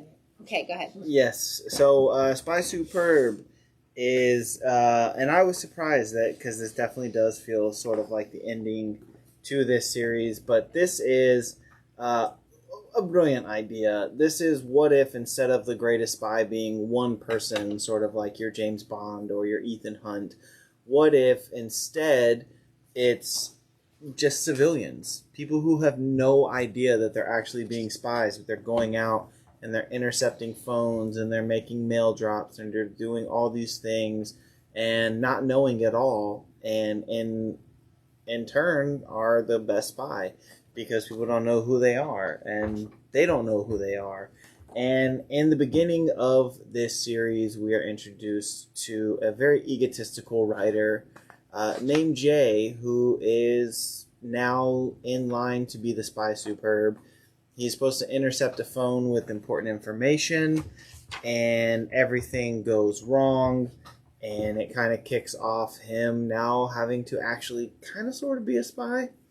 And he teams up with a triple agent named Lucky who comes in to... She was supposed to essentially be the person to intercept the phone from him and also take him out, but now they have teamed up and are going around the world trying to run away from another spy, a Russian spy named Rochambeau. Now, you're probably thinking to yourself, yeah, okay, cool. His name's Rochambeau, clever. No, his abilities as a spy are also related to rock, papers, and scissors. It's insane. It's ridiculous.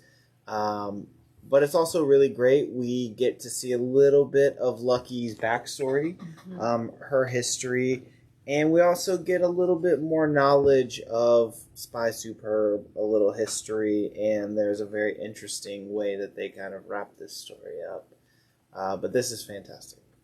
I love this book. Jay is a magnificent character because even when Lucky is telling him that he is essentially a loser, he's like, no, and he has all these like stupid quotes that he says to make it seem like that's actually not the case.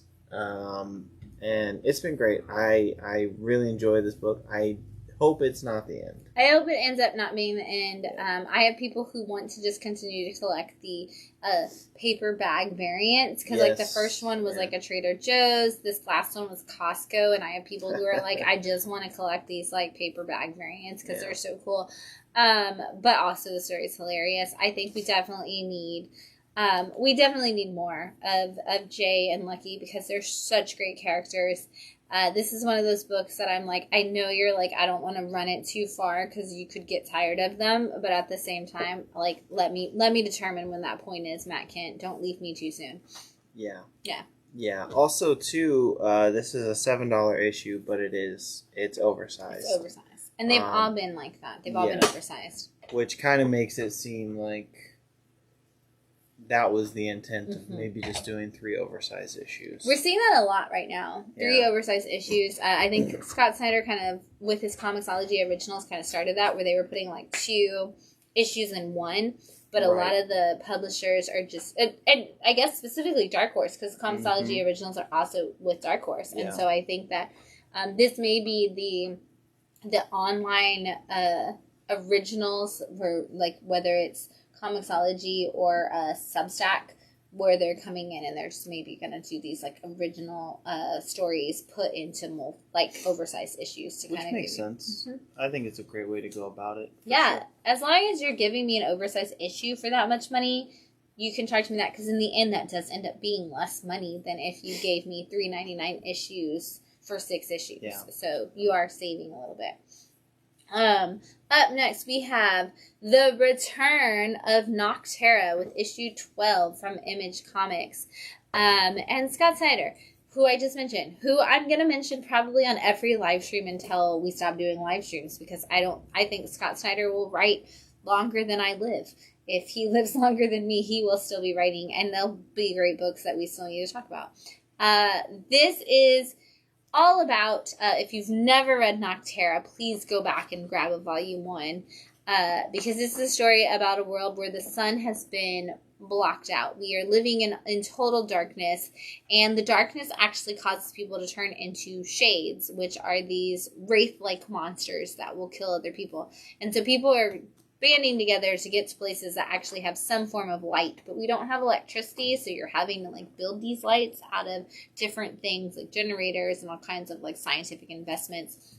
And our main characters in the very first issue meet a young girl and her grandfather, and we learn over the course of time that her grandfather is somebody who has the algorithm, the equation, the science backing to bring the sun back to our world. And they are working very hard to do that. And so over the course of time, we've always followed a different character. And we bring back the series now, and we are following M, who is the younger brother of the character we've been following for the last 11 issues, plus one-shots.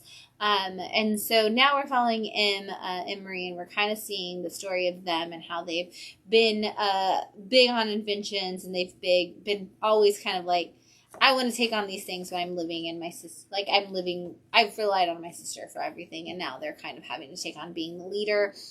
To get us to a place where we can build these lights that may or may not save the world. And we've been working the whole time to get to this kind of destination of light somewhere that will save us. And we're going to find out whether or not that's possible. But there are some new shades and some new problems coming our way.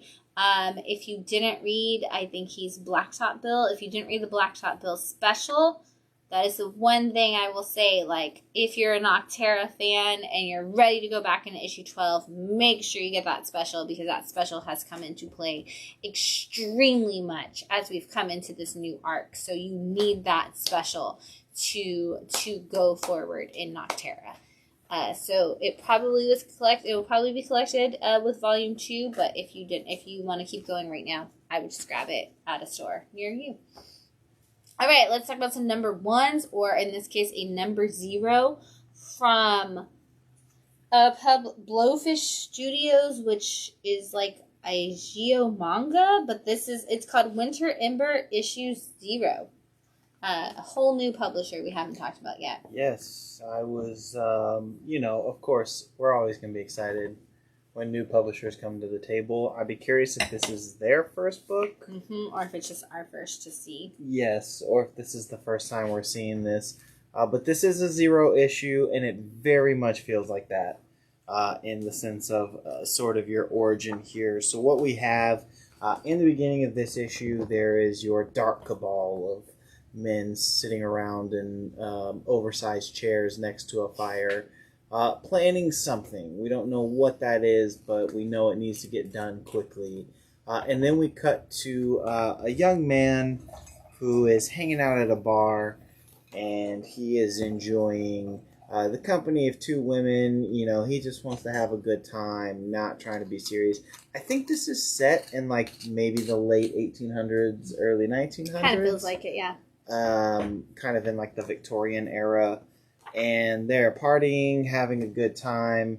And then he's like, oh, let's go back to my place. And when he returns to his giant castle that his family lives at, before he starts hanging out with 2 girls, he has sort of a weird cryptic conversation with his father. And the father is, kind of murmuring to himself, like, if only I had more time, or, things along those lines. And while the young man is hanging out with the 2 girls, a group of hooded men come in and decide to kill the whole family. Yeah.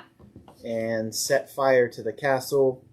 And at the end of this issue, he wakes up and finds out that one of the girls may have been not who he thought she was, and that she may be tied to whatever is going on. And he has suffered major 3rd-degree burns. So we are going to kind of see this journey kick off. And that's where it leaves. I mean, you don't really know what the story is going to be about, what this adventure is going to entail. I kind of have some basic ideas from maybe this back cover and the front cover as well. Where this may be headed, maybe a sort of hero vigilante story potentially. But yeah, this is your, hey, what you're going to see moving forward. This is how it happens. This is your origin story. So I enjoyed it. I thought it was a good, solid first issue. And I'm intrigued to see kind of where this goes. I like the character design of this vigilante on the back. And I like, too, that in this story, you don't get any of the bandages coming off. Like, you don't get that reveal of what he's going to look like.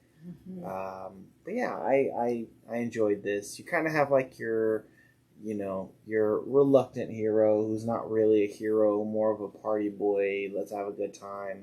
It's that Green Hornet kind of story. Yeah, Like, the party boy who's like, hey, like, maybe the dad might have been into something. Like, he's got, like, a person who's like, okay, I have to train you.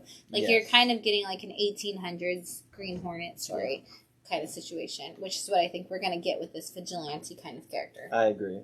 But I'm here for it. I'm always intrigued when a new publisher, if this is their first book, is to kind of take on the vigilante superhero type story. But I thought a solid first issue. Yeah. Up next, another publisher new to us. We have Beowulf, issue 1 from Comicsboro. And I'm gonna show you the back first really fast before I hand it over to Phil. Comicsburg. So I just went to Comics Pro Retailer Summit in Pittsburgh, and these guys were actually there. But this is a group of independent creators who live in Pittsburgh, and therefore Comicsburg.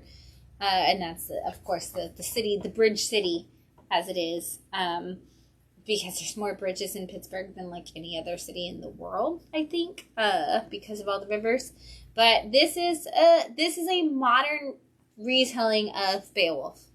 And I have a lot of educators who are always trying to figure out how to teach Beowulf. I think this might be a cool one to tie into it when we get there, because we do actually, first of all, have a magical cat. So, sold I saw the cat on the cover, and I was like, how is this cat going to come into play? We are in the modern times, but this cat is kind of our mythical creature that's like our guide into the fact that we are telling, like, there is this monstrous creature that we're going to have to stop, very much in the capacity of Beowulf.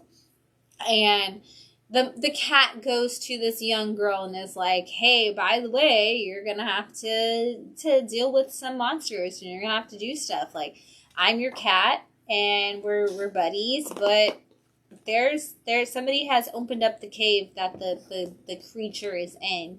And she's like, cool, what do we have to do? And he's like, oh, well, you're going to have to find the champion who's going to have to fight this situation. And we find out that our champion is kind of our lovable loser character who's got no idea what's going on, and he's like not prepared for this in any capacity. I'm super stoked to see how this plays out. I love when we do modern retellings of classic stories, because it's always great, because, you know, we talk about it a lot. If somebody came to you and said, hey, you're the chosen one, you have to do it. I know you always say, I'd be like, oh, I'm a little busy doing nothing. Now's not a good time. Now's not a good time. And I'm like, yes, let's go. I'm ready to save the day. Yeah. And so I always love, like, this is essentially like if our shop cat Pumpkin came to Phil and I and was like, hey, instead of wind down your weekend, you guys have to stop, like, this incredible evil monster. And Phil's the one who has to wield the sword. And Phil's like, ooh, no. And I'm like, come on, buddy. We got to save the day. That's what you get in the story. You get the girl who's like, okay, I'm ready, cat. Let's do this. Like, the cat says we have to go. And, like, the hero's like, ooh, no, not ready for it. I'm in. He's not too thrilled. Yeah. And this lovable loser hit too close to home for me with certain aspects of his life. He's a podcaster. Yeah. You know, he's a failed writer. Although I never actually attempted. I just grew up thinking I was going to be a writer. I never tried, though. I failed before I even got out the door. You know. Mm-hmm. But yeah, I enjoyed this first issue. It is kind of tough because there are the cuts. Yeah, cut off some of the words. The page cut out is you're missing some of the words, but I mean it's not bad. You can still kind of. It's like halfway through a word gets cut off, and it's a printing cut. Yeah. Which is it's a shame because it is a solid first issue, but you do have a little bit of like printing cut errors. Like maybe their pages were sized a little bit too big, or maybe their printer didn't know where to cut. But I never read Beowulf. Oh man, did you read the AWA retelling of it? I did not. No. Oh. So we had to. It was something we had to read in high school. Yeah. And I spark noticed it for the conversations in class, and then I may or may not have stolen my paper from the internet and copy and pasted to. Kids, Phil's not a role model, so if you're still watching right now, I want you to know that Phil is never a role model. Please don't try to be Wednesday Phil. No, aspire to greatness. Yeah. Not read Beowulf. Yeah, no. It's hard, but read it anyway. Find the comic book adaptation. There's been like 700 Even the comic book adaptations are tough to get through. Watch the movie. I don't know. Do something. Angelina Jolie was in the movie. You didn't watch that? No, I watched it. Okay. I don't remember it, though. Okay. Well, you know. I was on my phone a lot for that one. You had a phone? No, that's when fair. the Beowulf movie came out? Yeah, it wasn't that long ago. I feel like I was in college when that... You probably were. Because it was during, like, the... I don't know. Research it. When did did it come Gerard out? Butler Thank in you. that movie? Dude, I don't remember. 2007. 2007. Yes, I was junior in high school. There you go. Wow. Yeah. And iPhones came out in 08. I didn't have a... Oh, well, maybe... What was the thing that somebody said this week, and they were like, oh, that's like 20... Like, there was like a kid in here, and he said, oh, that's like 20 years old. And I was like, no way. And I looked it up, and it was something else that was like that, where I was like, holy crap, that actually did come out in like 2003. There's that, like... We're old, dude. That 2000 to 2010, especially with movies... It's not a real time. It didn't happen. It's almost like I forget a lot of the movies that came out in that time period. Or when someone's like, oh, that was from 2005. I was like, are you sure it's that old? It is. Dude, we threw a Josie and the Pussycats 20th anniversary party at Bad City in Austin. That's how old, like, time is. Yeah, but I remember having that movie and the soundtrack on CD. Like, I remember that very vividly. I mean, yeah, because it was a great movie. It's one of the best comic book adaptations that's happened. And a magnificent cast. Mm-hmm. Awesome soundtrack. We're going to talk about somebody from that cast in just a little bit. We're going to keep going. Yeah, we are. I don't even know if you know, but we're going to talk about that. A one-shot from the Ancient Enemies, The Genie, from Frank Miller's Presents. This is Ancient Enemies, I think, has already been going on from the Frank Miller Presents lines, but this is a one-shot within that world. I don't think you read this, did you? Mm-hmm. No. And this is The Genie, so it kind of gives us a little bit of backstory. I'm not going to lie, I have not been reading the Ancient Enemies, and neither have you, because I sell out of it every time. And that's why I think I didn't read it, because I was like, oh, this is probably like issue 3 or 4 of this series. No, this is a one-shot that kind of gives us a little bit of back history on the whole thing. And so this follows... That's pronounced Genie? Yeah. Yeah, that's how the Jinn are actually... Jinn is spelled D-G-I-N. And so Genie would be D-G-I-N-N-I. So usually you just stop at Jinn, though. And that's like... You don't add the I. And that's where the actual term for genie comes from. And so this actually makes it so that the Jinn are, or genie, are actually alien race. And they've been in a war with another alien race for a long time. And they send, like, their greatest warriors are shipped out, essentially, to survive. And they're, like, put in these little canisters and to be reborn. Like, their essence is put in these canisters to be reborn. And then it fast forwards to some people who are off the coast of, like, in the Philippines and Indonesia. Like, it's an Indonesian fishing village. And they are going out and they're trying to find fish or something. And the one man finds this ship that's crashed, and he's like, oh, it looks like there's treasure down there, we should get it. And they're like, no, don't do it. And he ends up going down anyway and trying to recover it and does not make it out. And when they recover the tubes that he had been trying to swim up to the ocean, it is in fact the tubes that the genie had been put into, and so one is reborn. And we follow the story of this genie that's been reborn for this fishing village, and we've got, of course, the one member of the crew who's like, I don't think that we should trust this person, and he kind of, like, does a little double cross, but he thinks he's doing the right thing. He's not trying to be malicious in the fact, and it ends up leading us to this great war and this opening up. So if you haven't read The Ancient Enemies, this is kind of almost a prequel to it, kind of get you into it. But this is Dan DiDio's story on the Frank Miller Press. So if you haven't jumped into Ancient Enemies, that it's Dan's story, and it kind of does have that. You know, Dan DiDio coming from always being a big two writer, this does have your big two feel to it, but instead of superheroes, they're just considered djinn or genies. So maybe, you know, if you're feeling like I need more genies in my life after reading 8 Billion Genies, this might be a good segue, but feeling more superhero-esque of that, like using that power for that. I personally lean towards I Dream a Genie. Oh, that is the best genie. Absolutely. I love that. So I was talking about great aesthetic for where you put, like, the genie's bottle that she lived in. If I could create my house to look like Genie's bottle, I would live. It looks like a very comfortable place to be trapped. So great. Yes. And, oh my God, Barbara Eden. Oh my God. Great. Yeah, we could go down a 60s, like, Nick at Night rabbit hole and live there forever, and I'd be happy. Speaking of rabbits, because that's what I think of every time I see this name, because his name's Oswald, but we have Oswald and the Starcatcher. Issue 1, hopefully you went up to We Love Comics and you got your copy signed, but if you didn't, we've got issue 1 of Oswald and the Starcatcher from Scout Comics. Star Chaser, sorry. Oh my God, I cannot talk today. Yesterday, I was trying to write on the board for, like, our comic creation workshops, and I wrote hero plus solution equals solution, and I was like, nope, that's not right. I need more sleep. But that's Oswald and the Star Chaser, tell me what it's about. Yes, so this is very much like your Knights in Space.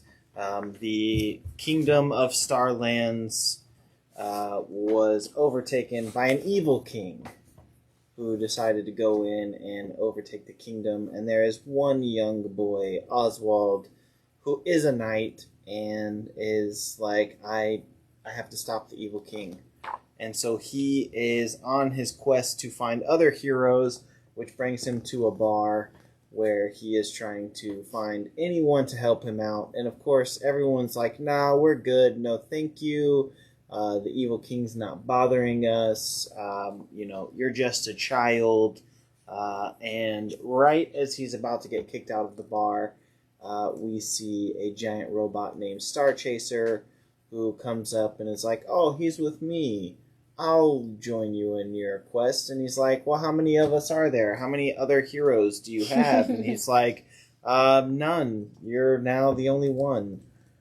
And what's great is the kind of back half of this issue is them essentially arguing over which spaceship they're going to be taking on this adventure, because Oswald is paying off this very dinky little, like, one-man rocket, whereas Star Chaser has this big kind of clunky spaceship. And I love it too, because he criticizes Oswald and is like, this is too tiny. And then he shows Oswald his, and he's like, this is ugly. Yeah. Like, why does your ship look like this? Like, we can't go around being heroes in this. And as they're about to board the ships, which is great because Star Chaser just grabs his ship and starts dragging it onto his, and he's like, we'll just put yours in mine. And as they're doing that, they are approached by 2 officers who essentially say that in the last hour, knighting is no longer legal, and Oswald takes him down. Well, takes one of the 2 down, and it's great because he still has his training sword. Yeah. He doesn't actually have a real sword. He's not really a knight necessarily yet, and it's great. No. It is a child thinking, I can do this, but is not at all equipped to do it. Also, everything at the beginning with Oswald where he's trying to recruit people, as a marketer, I was like, this has been so many experiences with my life where you're like, hey, I've got this really great idea and I would love it if you'd help. And people are like, no, thanks for coming, but I'm not into what you have to say at all. I love it because I feel like one of the writers, because there's 2 writers on this story, and I feel like one of the writers has to have had that experience where they just, like, even set up at a con and were, like, trying to tell you a story, like, about their book over and over again and nobody cared. Like, I felt like we were constantly hearing that or something. Like, the idea of hearing no over and over again was something this creative team was very familiar with, and they wrote it into the story. Great first issue. Again, If you can you grab me that business card? And Matt's not here, so I'm gonna have and Matt's not here. But if you haven't gotten it yet, you can go up to Tampa to We Love Comics, and they had a signing this week with one of the creators, and you can get signed copies of the comic. I'm sure they have. Hopefully, it has more. So, but you can always shoot Tim from We Love Comics a message and find out if you can still get signed copies, because you definitely need to. And also, you should just go check out Tim's store, because Tim's super cool, and we love Tim. And Tim has been following this show since before we moved to Florida. Oh. So shout out to Tim and We Love Comics. We love you, dude. Thanks for coming in Bad City since we've been here, but also just thanks for your continued support. Phil and I are not that entertaining, so we thank you for watching. Whoa. Let's be honest. Speak for yourself. I am hilarious. I mean... very entertaining.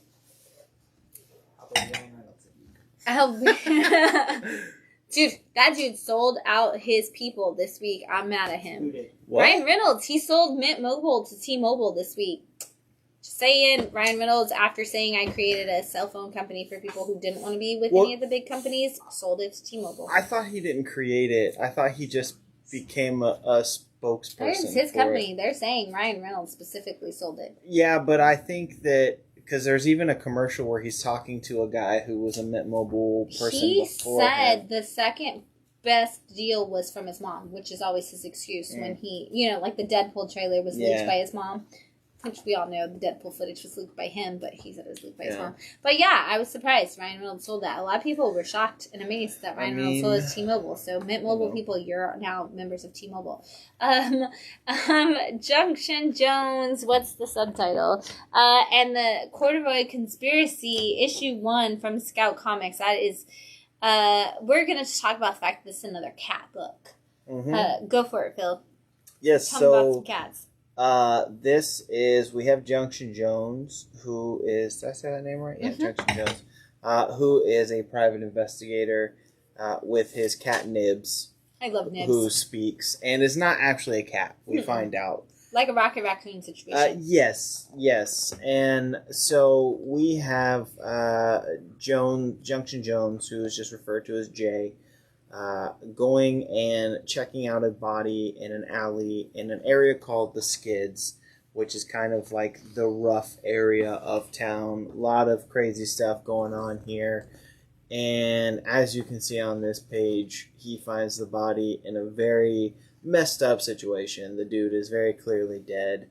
And as he is preparing to figure out and kind of examine the body and do his investigating work, a cleanup crew shows up to remove the body, and they're very much like, hey, we need to get this body out of here. Nobody needs to know about it, and let's just get this done as quickly as possible.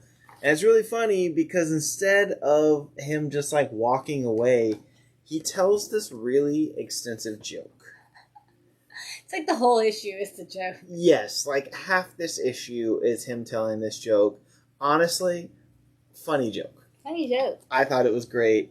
And just as he is about to leave and get out of there after he tells the great joke, things go wrong and a firefight breaks out between him and the cleaning crew. And we find out that maybe the body that he discovered was not... there's more to it. This may be tied to some bigger things that, like, politically could be involved as well, but we don't really know. None of those questions are even answered.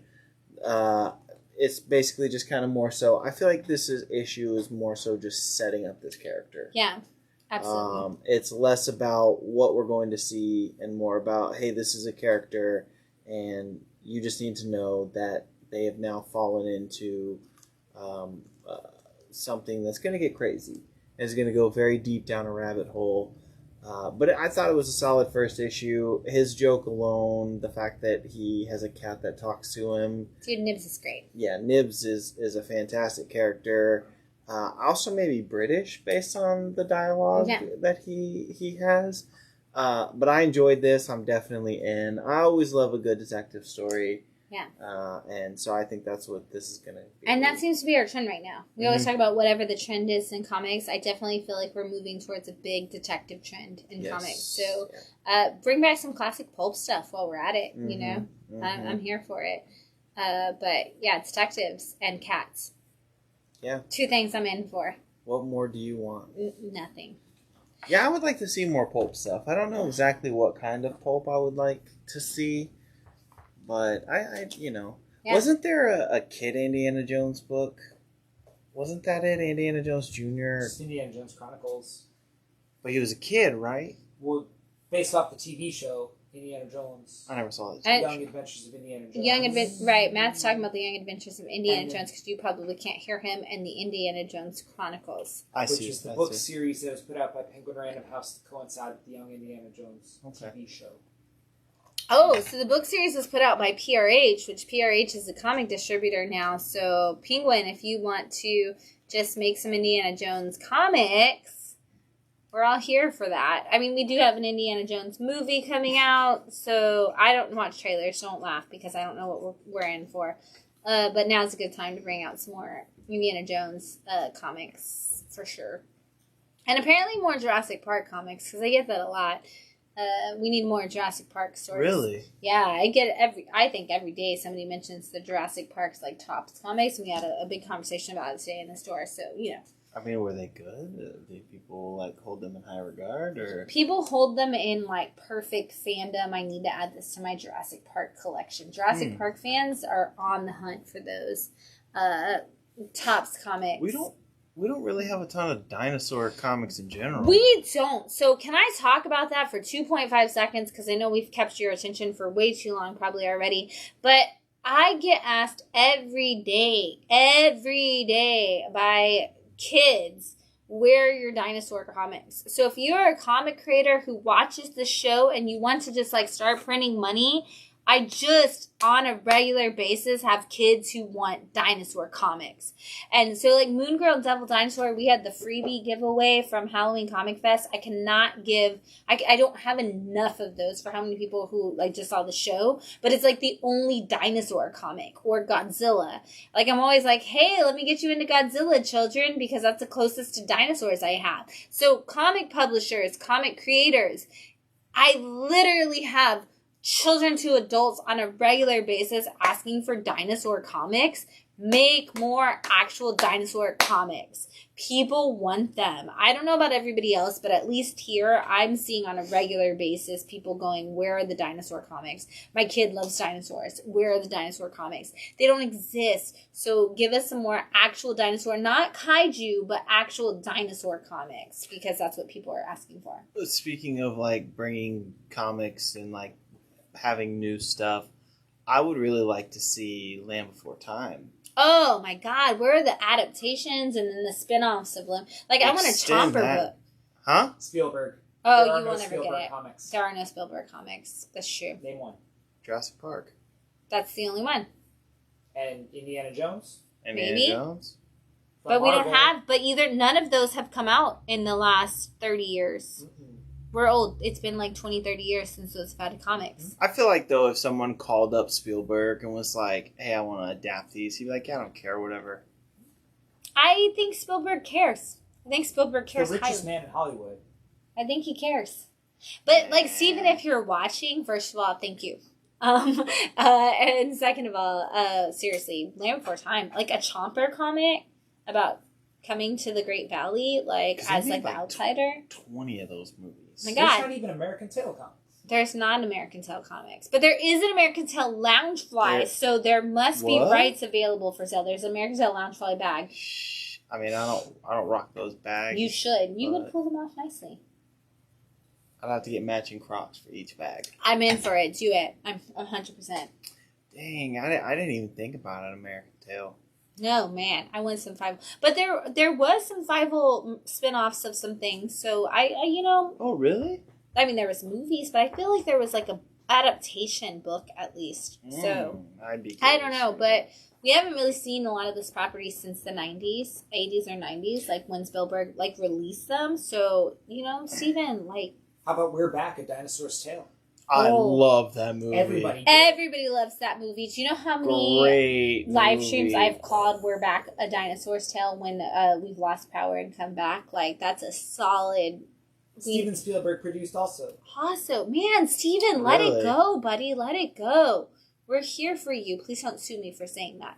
But we want your properties in our store. I think you have to sing the song. Yeah, he doesn't own his rights to Frozen. Huh? He doesn't own rights to Frozen, so he's not going to let it go. Oh, right. That's true. He doesn't make money off that. That's true. I'd also like to see a Ferngully comic.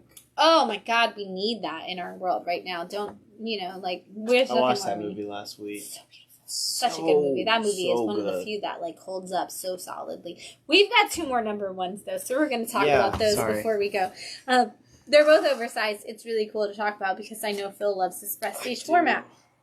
So we've got The Forge number 1 from Image, Greg Rucka. This is what we put Black Magic on hold for. So let's talk about it because I'm excited. I know you have some notes. I have some notes. Honestly, this is a book about a group of female warriors. This is kind of like our female Furies coming together, but in a sci-fi story. And they're the ones who have all the power to really make a difference in this world. I love that they're called a team of ultra lethal Imperial Vixens. And they're kind of that ragtag team of girls who've come together, and now they're like the ultimate, like I said, the female Furies. They're like the ultimate warriors in this world, and this space commander is trying to use them. But we also have this queen who has her thoughts become ethereal, like goddesses essentially, and so we have this ethereal goddess who shows up on the space station and is like, I have a different plan. And I obviously do not trust her from day one because she's like way too hot and way too like ethereal in her, like the way she talks to people. And she's like, oh, let me tell you about your past, but how it can, like, let me tell you about your future, and I can show you this perfect world. And I'm like, I do not trust you. We have to follow all of your commands because you're like this thought from the queen. And it doesn't seem like her thoughts align with anything that anybody's got going on, but I'm 100%. I fell for it. I'm a sucker. I'm like, okay, whatever you say, I'm going to do it. What do you got, Phil? Because I'm literally just whatever she says I'm going to do. Yeah, I was really impressed with this first issue. Very much like you, that character. I think they're called Cassandras. They're called Cassandras. Mm-hmm. On the cover, they're referred to as space witches, but they're called Cassandras. A sensuous space witches. Yes. Oh my God, I cannot say this. Sensuous space witches. That is hard. And the art in this book is beautiful, but essentially, I mean, you have this mission that they have to go on. I love that they kind of set this up where, like, there's this cargo on this ship that we don't know what it is, but it's important, and you need to go take care of it. And this is the team that you've put together. There's also, some sort of, like, classism, because you find out that, based on the title, that she may not be birthed naturally. It is more of a test tube situation. They create these, they forge these specific types of warriors. And I like it. I mean, it's one of those where let's take this sci-fi world and go down the rabbit hole and see what all these different characters have and what they're tied with everything else in this universe. But great start. Greg is so good at putting his opinion in.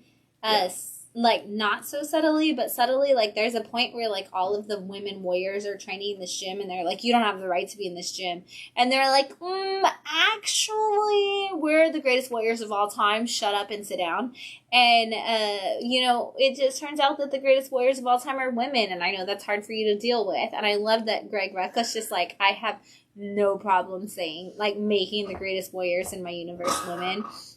I'm so here for this book. This is one of those that teeters for me on, like, this could have been a pick of the week because I'm so into all of the characters. I'm into the prestige format of this IMAX experience that I got.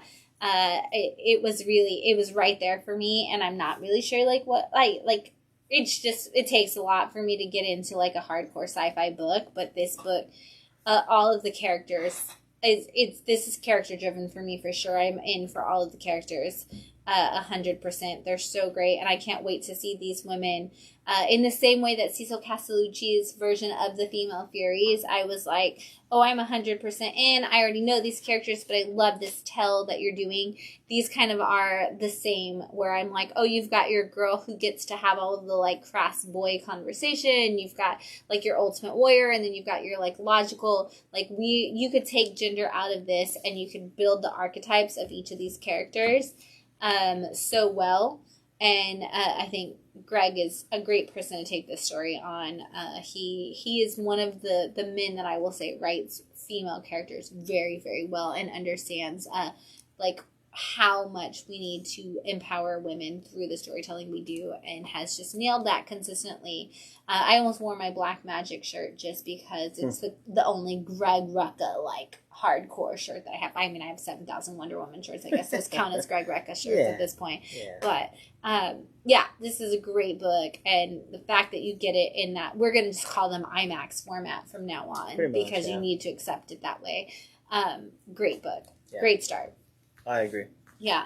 And we're going to go for it. Silver Sprocket. Let's hear some applause for their greatness. Yes.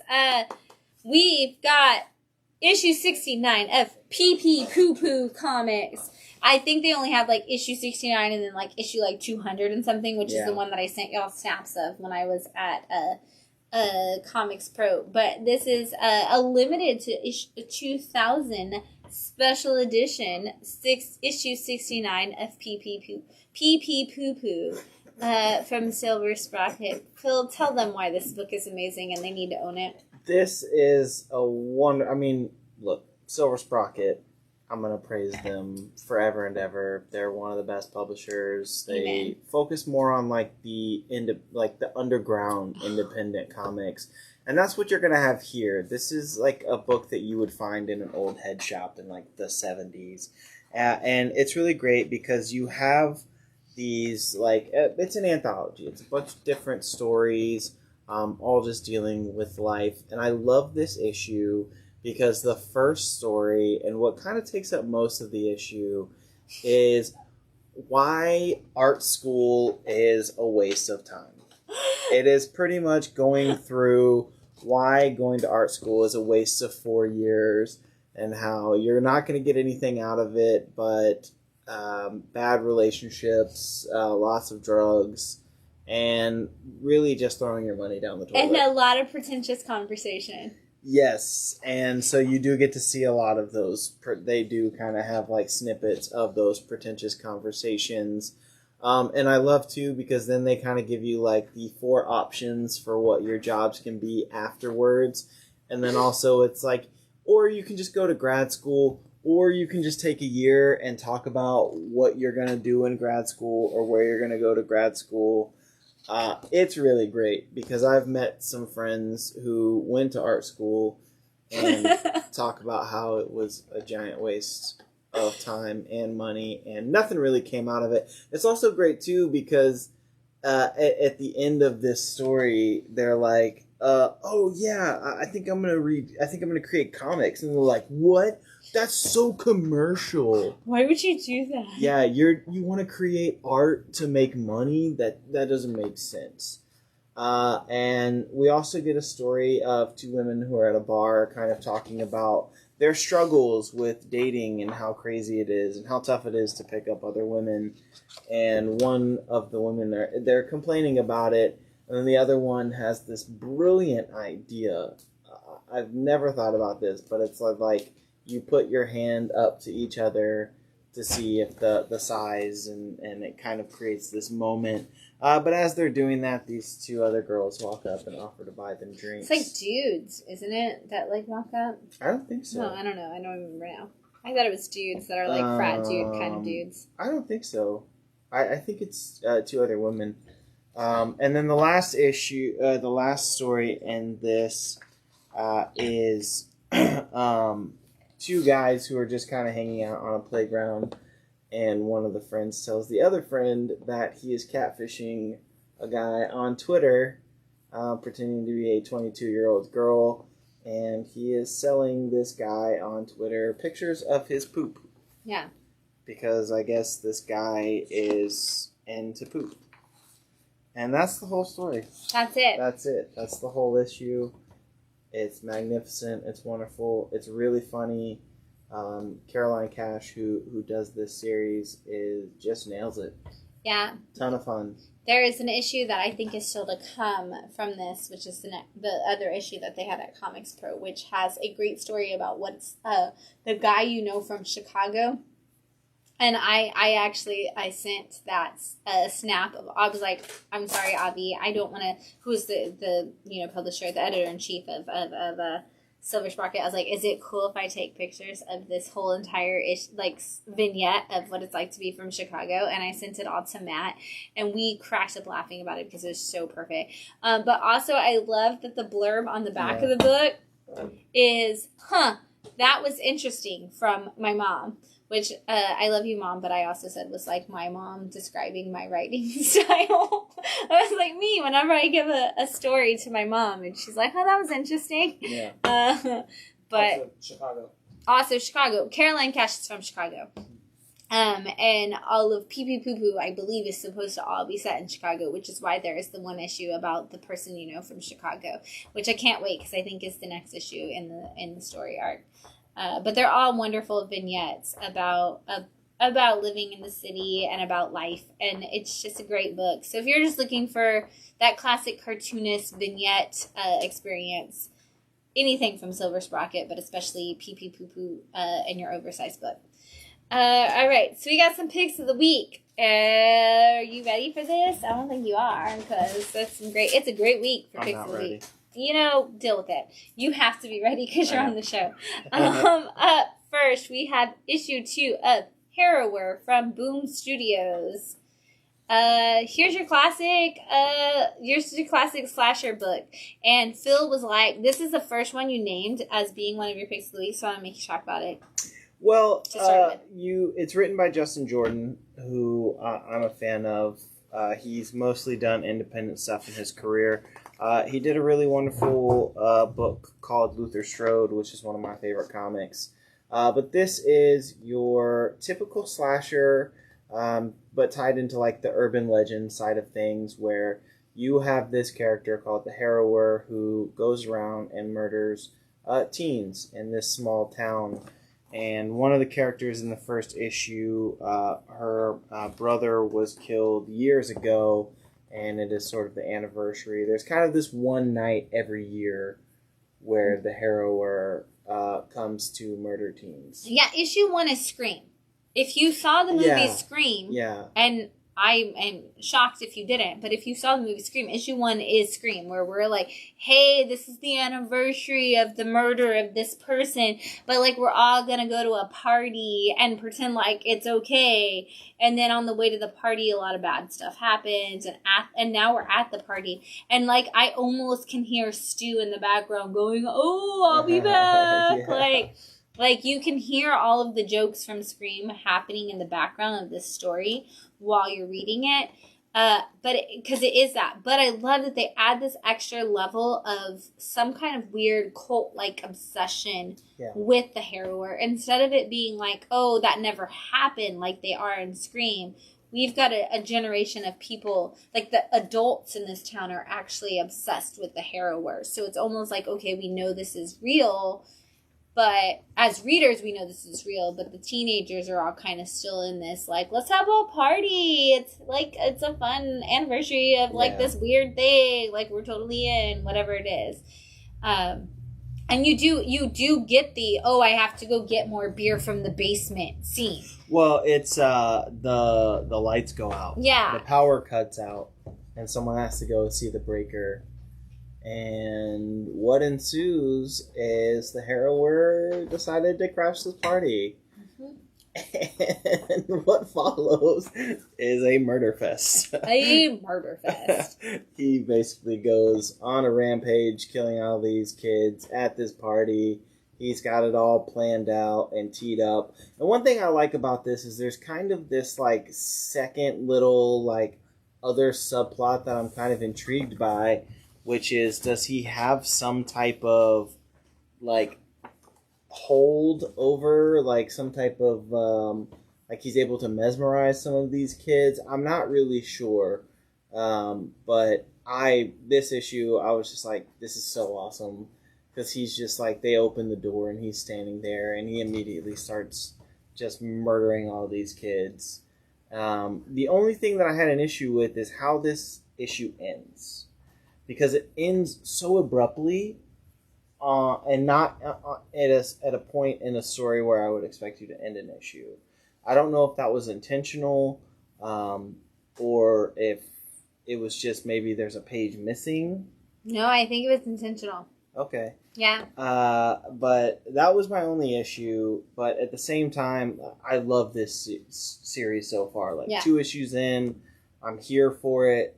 And we haven't even started to begin taking a look at the backstory. No, we haven't we hinted at the backstory in issue 1, yeah. And then we've left it in issue 2, and I cannot wait to see what the actual backstory is going to be. Yeah, it's because you've got to add some depth to the classic story, as they always do in these things, and so I cannot wait to see what happens. Yeah, and again, Justin Jordan's going to give us a good story. Oh yeah, he always does a great job. But yeah, 2 issues in, I'm fully on board. Yeah. 100%. Up next, we have No One, issue 1 from Image Comics. Massive Verse fans already picked us up, but for the rest of you, we're going to talk about how you don't have to actually be a Massive Verse fan. First of all, this is Kyle Higgins and Brian Bucoletto of Chicken Devil. So you got Kyle Higgins of Radiant Black and Bucoletto of Chicken Devil. You already stop it. That's already incredible. You've already put 2 amazing things together, but then you've created No One, which we're going to talk about. But No One is already on its own a massive universe, because this is issue 1 of this, but there is a podcast that connects to this, which stars Rachel Lee Cook, which is why I said we were going to talk about Josie and the Pussycats, Rachel Lee Cook, and Patton Oswalt. And at the same time, whether you need it to or not, if you are a Massive Verse fan, which means if you are a Radiant Black fan, this does in some way involve your Massive Verse. However, one of the big things Kyle Higgins made very clear about the Massive Verse is you don't ever have to commit to all of the titles. You can pick up one title and they do not connect to any of the other. So, what is No One about? This is your murder mystery. Yeah. This is follows a dad who is a member of the police force. He's your police chief. He's your Commissioner Gordon, essentially. And his son allegedly came forward as the killer in a big murder mystery that happened in the town. But now we are seeing a lot of so-called copycat killers. Even though the son is in jail for this, we're seeing a lot of copycat killers come forth, and they are committing these murders. And everybody's kind of trying to figure out what's going on. Why do we have these murders? And we see one side of the story following this police commissioner, this police chief, this guy, this detective, as he's trying to piece it all together. And then we see these journalists who are like, hey, somebody has to actually uncover the story, which is what your podcast follows. Your podcast follows your 2 journalists as they are trying to piece it together, which I love because it almost feels like the modern version of Watchmen, where the supplemental materials are going to give us more of the story in that podcast format, where these journalists are solving this mystery and we can solve it with them, or you can just read the comic book and kind of piece it together as you go along. What do you got? Because I know this was one that you were immediately also another pick of the week. Well, it does help that there is a lot of discussion about media coverage and journalism, because I actually just started watching an HBO Max show that I watched back when it was coming out, called Newsroom, which is just a fantastic show. And so I was immediately kind of drawn to that. I also love that they're we have to podcast about this, which was very interesting. But I do like that there is this character that is going around very vigilante style, killing these people, but also unveiling their dark secrets. Mm-hmm. Which is great. And there's a quote that the hero gives at one point where it's I'm going to pull all of you out of the shadows into the light. I'm going to make people know why you're considered bad. And yeah, I really enjoyed all of the aspects of this. There's so many different characters that they throw in at you in this first issue. So many so that they give you a list of them at the back in case you weren't sure how to keep up, but also to give you like a lead-in for the podcast as it launches. Yeah, and so I thought it was handled very well when you're kind of unveiling all this stuff and tying all this stuff together. I thought it was done very well. I like the art, and I'm very excited to see where this goes. I had no idea this was tied to anything Radiant Black or was even in that universe. Because you're not a Massive-Verse reader. So this was unconnected. You picked this. I let you, because I was like, I'm not going to do it because I'm a Massive-Verse person, so I will pick anything Massive-Verse as a pick of the week anytime. And I let you pick, and you were like, I want this in the picks of the week. And I was like, wow, that's kind of like one of the first Massive-Verse titles in a minute to get in there. And you were like, wait, it's not Massive-Verse. And I was like, but it is.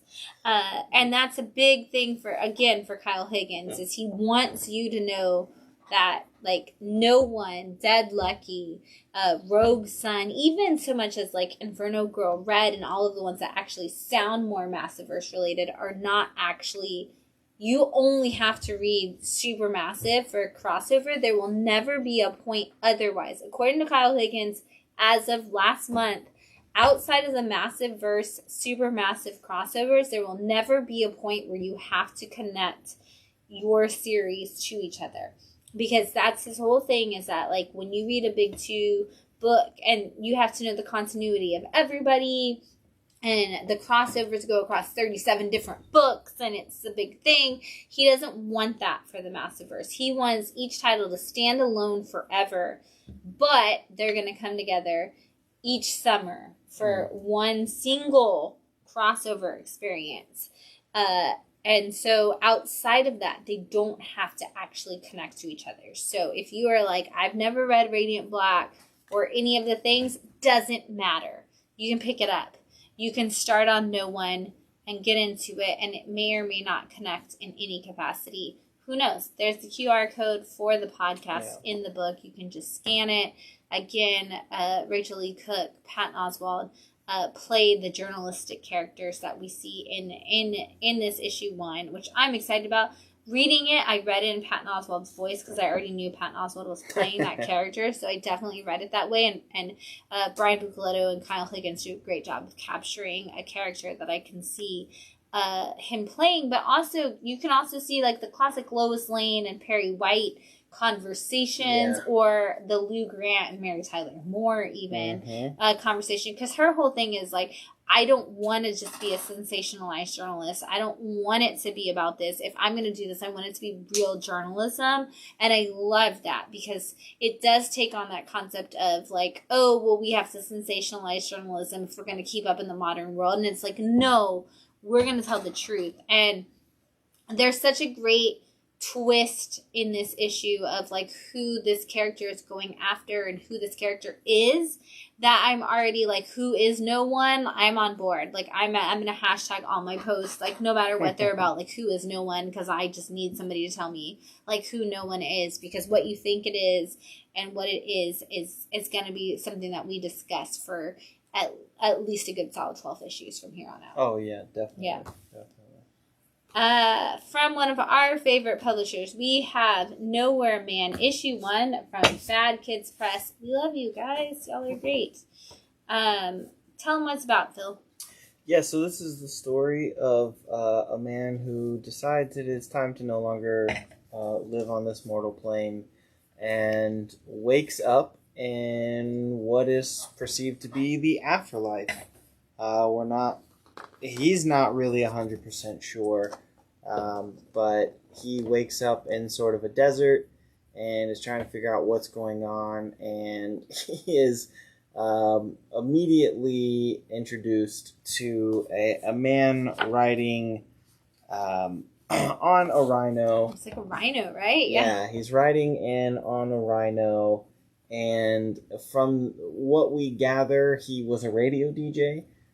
Because this guy recognizes him and is like, hey, you're that guy that I used to know. And the dude's like, yeah, I don't really know what this place is either, but all right, cool, bye. I'm going to leave now. It's like you ran into Weird Al or Carrot Top in the middle of the afterlife. Yeah, and they don't have any answers. Yeah. They're just like, oh, well, welcome. You're here. Welcome to the party. Yeah, I love the character design. That's just Weird Al. Yeah. With Carrot Top's hair. Yeah. Yeah. And then our main character, which we don't ever get his name. No. I don't think. I don't think so. Because he's Nowhere Man.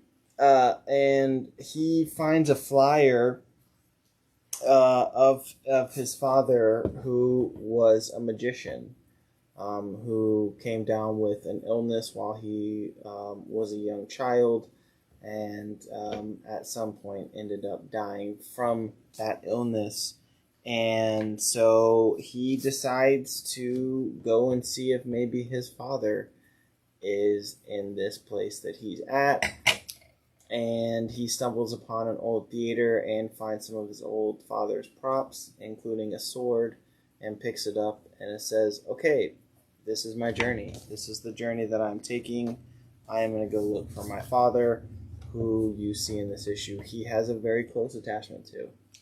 There is an episode of Twilight Zone. It's one of the early ones, I think, but where the guy ends up in a town. And he's like looking through the town, and he keeps like evaluating, like, oh, it seems like the town, like, you know, I'm in a town, I'm here to make a phone call, like to try to find help or whatever, but like the town seems like it should be alive and well, but yet there's nobody here kind of situation. This felt like this guy woke up in that town. Like, he feels like the guy in that Twilight Zone episode who's like just in that town and doesn't know why the town exists. And why there's nobody there. And it felt so Twilight Zone-y for me, where I was like, oh man, I could hear the narration at the beginning and the end of this issue to lead me into this episode. It's fantastic. I mean, Bad Kids Press has like 4 books out. I love all of them. I'm obsessed with all of them. It's seriously, once again, a great first issue from Bad Kids Press. And again, that nice velvety soft cover. And they print these. They have their own printer. They're doing it themselves. That's crazy. So congratulations. It's literally the first episode of the Twilight. It's the first episode, right? It's called Where Is Everybody? Ha! I was not wrong. Okay, I was like one of the early episodes. I knew it. It's first episode of Twilight Zone. I love that episode. Didn't we rewatch that recently? I thought so. God, I love Twilight Zone. It feels so much like something out of that, but with that Bad Kids Press flair to it. They're fantastic. If you want to support Bad Kids Press, please do grab like this issue, grab Frankenrocker, and Jelly Punks, grab Stealing Oz, grab Cheap Tricks. There's so many great titles from Bad Kids Press, or support Kamikaze, the comic store, which is where Bad Kids Press is based off of, out of. It's so good. We're super stoked to see this issue. I'm so glad to have yet another #1 from Bad Kids Press make it into the picks of the week. I think all of them have now. So good job, Bad Kids Press. Cheers to you. I was trying to find who the creator is, because there's nothing... There's not a creator name in there? Oh, Johnny Blues It. Johnny Blues It. Yeah, I love the art in this book. Mm-hmm. That was why it was a pick of the week for me. I was like, this art looks great, and it kind of reminds me, and not as fantastical, but did you ever read Jim Henson's Tales of Sand? Very much like that, where it's just like this like kind of weird, dreamy journey. We don't really know what's going on. And I hope it does. I hope it does get a little fantastical and maybe a little magic as well. I'm excited. I think we'll see some magic since his dad was a magician. I think we'll definitely see some magic. And that moment the inevitable moment when he comes face to face with his dad is going to make me cry like a baby. It's going to be beautiful. It's going to be wonderful. Speaking of crying like a baby, By the Horns is back this week. Issue 7, By the Horns, Dark Earth from Scout Comics. This is technically your issue 15 of By the Horns, but it's issue 7 of this arc. And honestly, you could have made this a one-shot, and you would have been able to sell it probably even more extraordinarily. Scout very rarely does one-shots for series that are already existent, but I think this definitely would have been the one to do. Because this is the story of, By the Horns in general is the story of Elodie, who is a girl who her husband was killed by a unicorn, or so she's been told to believe. And she's been on this quest to, like, in the first volume, she's on the quest to kill unicorns. She ends up learning that unicorns are not the problem, but it is a dark sorcerer who's terrible. She goes on this battle, and in the process, she saves this eyeball character. Floating eyeball. This story specifically, like I said, this is a one-shot. If you are not somebody who's read By the Horns ever, I don't care. Please just buy this issue, because this is told from the point of view of the eyeball, who lived in the custody of the dark sorcerer the whole time. And honestly, this is just him talking about how he was depressed his whole life, because he didn't think that, because of all the things that he experienced of having to, like, clean up the problems of the sorcerer, or being yelled at by different people, or just having essentially, like, this dead-end job. Like, he kind of eventually gets to the point where he realizes, like, working for the sorcerer was just a dead-end job. And how that's basically led him to feel like he doesn't matter, and how being like a cog in the wheel makes you feel like you're insignificant. And because of that, he's had depression his whole life, and how eventually getting to the point where he's made these friends, and he initially goes on these adventures with these friends, and he still kind of feels like the insignificant role in their group. And over time, he realizes all of that has been just his brain telling him those things. Like the overthought and the oversight of how he sees himself. And so he's like, I have this depression, but now I also have these friends. And these friends care about me so much that it makes me realize I must matter. And maybe there are still some days where I'm like, no, I'm just this floating eyeball that doesn't matter in this world. But most of the days, I think I'm the only one that thinks that, and my friends seem to think that I matter, and I'm having these great and wonderful moments where even we're drawing faces on our friends. Like, I have to start looking at the little things. And one of the little things he thinks of is he always made up words for things that mattered to him. Like, and he starts to think, maybe those made up words could mean something to other people. Maybe they won't, but they mean something to me, and my friends mean something to me, and I mean something to my friends, so I must matter. And at the end of the day, if that's the only thing I have, that's it. That's all that matters, is I matter because I'm something and I exist in this world. And again, you don't have to read any other issue of By the Horns ever. I don't care if you do. I would love it if you did, because it's a great series. But if you never read another issue of By the Horns, buy this issue, because it is beautiful. It is wonderful. And it is a great reminder that we all matter, even when we think that we don't. Even if you think that fight that you had with your significant other, or the fact that they didn't tell you what you wanted to hear, or the fact that you've never really had a best friend and you're getting older and you don't think like, oh, somebody doesn't care that I exist. This reminds you that somebody does, and you do matter. And those little things, even those little things that you do for yourself where you make up words, they all matter. This is a beautiful issue. This is one of those single issues of a comic book that should be nominated for an Eisner Award. This is that, because it is weird and it's eccentric, and it has these great like full page like panels and these great double page spreads, but the words that it says is that you matter, and that's the most important thing you can take away from anything you read ever. You matter, you're important, and those little things that you do make a big difference in the world. And if, again, pick up this issue of By the Horns. It's great. If you don't have an LCS that carries it, order it from the Scout store, because you need to own it, and you need to read it every time you feel like you don't matter. You need to pick up this issue and realize that you do. Somebody sees you. It's a giant eyeball. So could not be more on the nose if it tried, or on the eye. There you go. Picks of the week. It's a great week. There was so many books this week. It was great. We've got some books in stock. Guess what? The Excellent are back once again from the W.O.R.L.D.E team. And Peter Milligan teaming up, making a great thing. We've got issue 1 of the Excellent back again. Wolverine issue 31 had a great Emma Frost Timeless cover. I have all of the Timeless covers hiding, so I didn't grab them all. I'm sorry in advance.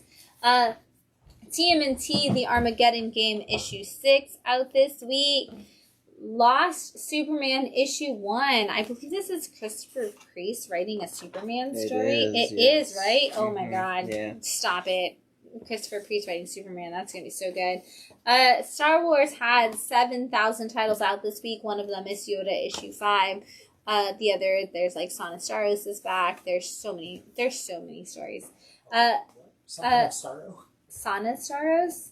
Sonastaros is a character that has a relationship with Dr. Aphra. And Comics only or shows? Comics only. Yeah, because Dr. Aphra was Comics created. only. Mm-hmm. But I thought, hasn't Dr. Aphra been on Rebels now? There's been hints towards Dr. Aphra in the universe, but we have not actually had, we have not actually physically seen Dr. Aphra. I would love it if, like, the Mandalorian, or actually it would probably be Andor, because Andor is in the time frame of the Rebels universe, but I would love it if we saw that. Gunslinger Spawn, issue 18, out this week. Secret Invasion issue 5. We don't talk about the fact that Ryan North is writing this very often, but we should be. Because Ryan North is great. And doing a lot of really cool stuff at Marvel. Hulk issue 13 from Ryan Otley. Harley screws up the DCU. You know, she does that sometimes. And I think issue 2 is good. This is her, like, and some Starro. Harley is happening, and issue 2 is going to see some weird stuff happening. DC Universe Planet Revenge of the Gods. This is a limited series spinning off of the most recent crisis in the DC Universe. Danger Street issue 4. This is in your box with your Lady Cop. Lady Cop is just kind of back. We talk about all of the other characters from Danger Street, but I don't think we've discussed enough the fact that Lady Cop is back. Yes, it is something I have wanted ever since I read that DC First special with her in it, because I thought it was a really great character, and now we finally get to see her back. About time. Before we go any further, Dan Price just said, "What's up, y'all?" Dan, we miss you. We are preaching the world of some great and wonderful, beautiful Bigfoot Knows Karate in the Florida world. We have sold some copies here. We cannot oh my god, we need some more cryptoids in this world, but we need some Dan Price in Florida for sure. Yeah, issue 2 is not far away. Oh man, you're a Kickstarter backer. I was not able for issue 1, yes. I don't think I made it in time for issue 2. Oh man, Dan. Which is a bummer because there's a really awesome Adam Caswell cover variant for issue 2. The fandom really showed up for Bigfoot. A lot of fan art, which was cool. There was some incredible work. Mm-hmm. So Dan, we miss you. We love you. If you have not joined in on that world, you need to. We have issue 1s, and obviously we will be 100% supporting issue 2, however we can at Bigfoot Knows Karate. And that Cthulhu and the world that we're going to see. Oh my God. So Dan, we'll have to get, we always say that we need to get a StreamYard, but we're going to have to get a StreamYard just to talk to Dan about issue 2 when it launches. Captain America Symbol of Truth issue 11. This is the Sam side of the Captain America stories that are going on. Captain Marvel issue 47 with this great Infinity Saga Peach Momoko beautiful variant. We've got Batman the Adventures Continue Season 3 issue 3. This switched to Season 3 overnight. Nobody knew it was going to happen. Yeah. We didn't have a breaking point, but we are now officially calling it Season 3. Avengers War Across Time. You Kang fans, this is issue 3 of your War Across Time. This is your Kang story. Image is slowly coming to the point. I think we are at 11. Yeah, we are about to hit the 1 year mark of the Image 30th anniversary celebration. If you didn't feel old yet, we are already at it almost to year 31 of Image existing. Tales from Nottingham, issue 2 from Mad Cave Comics. Death Dealer, issue 10 from Opus Comics and the Frank Frazetta World. God, I love Opus. Oh my God, there's some great stuff coming out, and I love to see people sending me messages asking if they can subscribe in advance to Opus Comics. Yes, you can. Please do. We love to hear that. Last Ronin Lost Years, issue 2, if you want to know how we ended up where we did. We talked about Coachella issue 4 being out. I would like to throw out that issues 3 and 4 came out in the same week. So if you're like, how did we get to issue 4? Oh my God, I missed issue 2 or issue 3. No, you didn't. It came out the same week. And most importantly, Patsy Walker is back. Hellcat issue 1, her own title. Written by Christopher Cantwell, who was doing the Iron Man series where we saw Patsy and Tony kind of trying to figure out the will-they, won't-they of it all. Yeah. I love that Patsy was one of the few people in the history of Iron Man to kind of put him in his place and to remind him that he was a spoiled rich boy who needed to stop trying to make decisions for everybody else. Now Patsy has her own series. So for you Jessica Jones fans who were like, I really like Trish, guess what? That's Patsy Walker. That's your Hellcat, and here's your story. So if you watch that show and you were like, I really want more of the Trish character, it is actually Patsy Walker in comic form. And Hellcat is here. You need to check it out. We've got some trades in stock. I'm going to do this one last. First up, Kelly Thompson's Deadpool has been collected. And this has issues 1 through 10, the whole thing, all in one. Very rare for Marvel to give us 10 issues in a book. Usually they're like, here's 4 or 5. They're actually giving us all 10 of Kelly Thompson's run of Deadpool. Here's the way to pick it up. We've got 7 Sons. This is 7 issues. May or may not be the end of 7 Sons. This was the first Jay Lee interior art in over a decade. Dang. And it's so good. This is all about 7 kids who are born who are told that one of them is the reincarnation of Jesus Christ, but they are all like 7 like identical septuplets, I guess, essentially. And the person who raises them and tries to use them to his advantage, it doesn't work out the way he wants it to. This is a beautiful story, honestly, and it's great to see people talk about the concept of like religion and just what we would do with our world if somebody came back. Also out this week is The Trade of Revolvers, a story of a man who is murdered, a detective who's murdered and kind of has a minute to figure out how to tell the story of what happened to him and his wife and his mistress and put it all together. Another great one. This is Archaea title, which we don't see a lot of from the Boom world. We need more, and specifically, we need more Will-O-The-Wisp from Archaea Boom. If you're listening, Philip, I wanted to tell you that at Comics Pro, all I really want is more Will-O-The-Wisp from Megan Hutchinson, so just make that happen. But for you Sailor Moon fans, this is literally just Sailor Moon, but instead of getting their powers from the moon, they get their powers from fruit. Essentially, we even have like Serena Usagi, whichever way you watch your Sailor Moon, as the main character who's like, oh, I'm so lost and confused the whole time, as everybody else is like well trained and put together. I love this book. It's a beautiful hardcover. I'm sure eventually we'll go to trade paperback because Boom usually does give us both, but you want this hardcover because it's such a good book. And you have to fight Phil for it. Also out this week is volume 1 of Joshua Williamson's Dark Ride. This is issues 1 through 4. We've already got our solicit for issue 5. I'm so stoked. This is what if Walt Disney had actually been obsessed with horror instead of with animation and had made a whole theme park out of horror, except now that theme park and its animatronics and its costume characters are taken over a little bit. by the evil entities that are coming for them. And I love this like Disney character named his kids Samhain and Halloween. And he does call his son Sam, which is a mispronunciation of Samhain, but, you know, whatevs. We'll give it to him. He's Disney. He can do whatever he wants. Yeah. You know, please don't sue me for saying that. And lastly, this is a book that actually had come out previously, but we just recently ordered for a customer, and I'm so excited. This is the Forever Maps. This is the entire story, and this is a book about a guy who, he finds a treasure map, essentially. Like, he meets an old man who's like, oh, I have this map and I'm following it. And he takes it over and he starts following it. But the maps never actually lead to anything.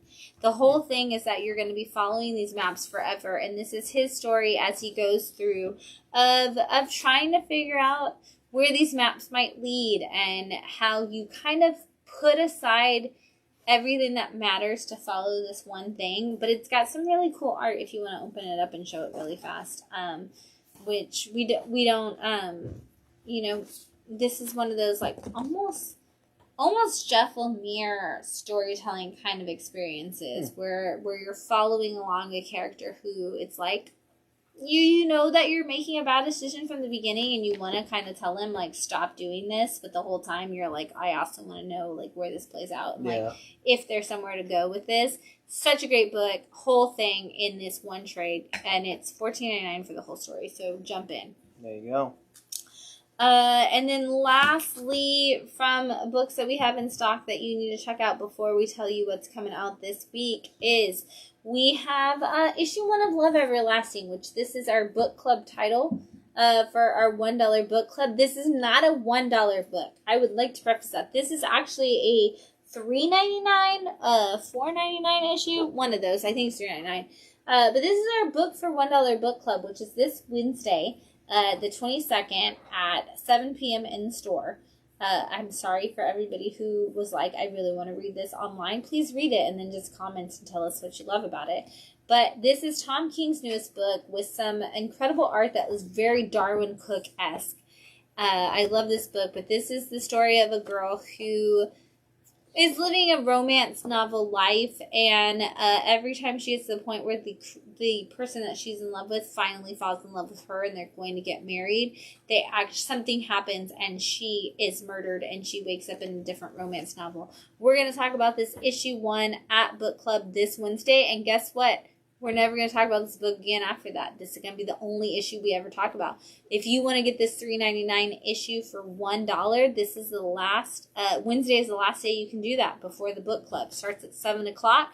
After that, the book goes back to $3.99. So this is your chance to talk about it and fall in love with a new Tom King book. Volume 1 is already in trade. So if you do come to book club and you're like, hey, I read this one issue and I love it, you can jump into the trade, and then Volume 2 is about to start from Tom King very soon.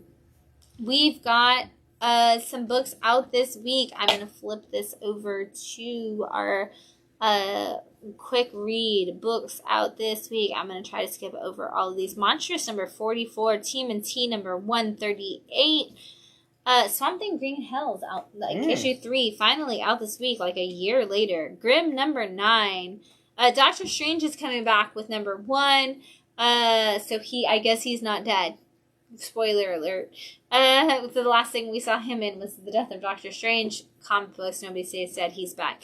Vanish number 5 is out. Grimm number 9. Undiscovered Country number 24. The Scorch from the Spawn World 16.